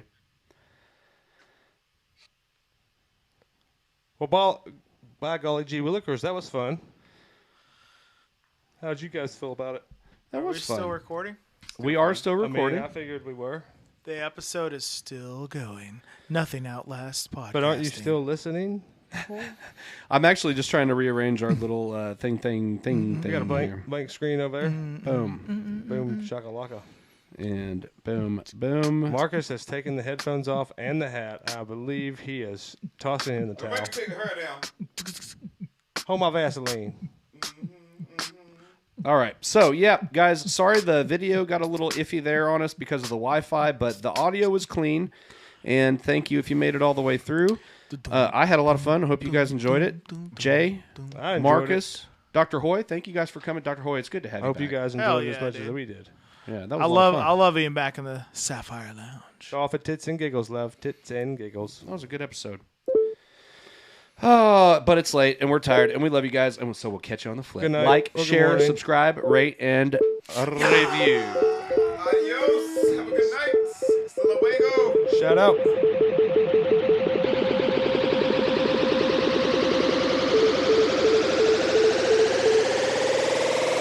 Let the bass kick.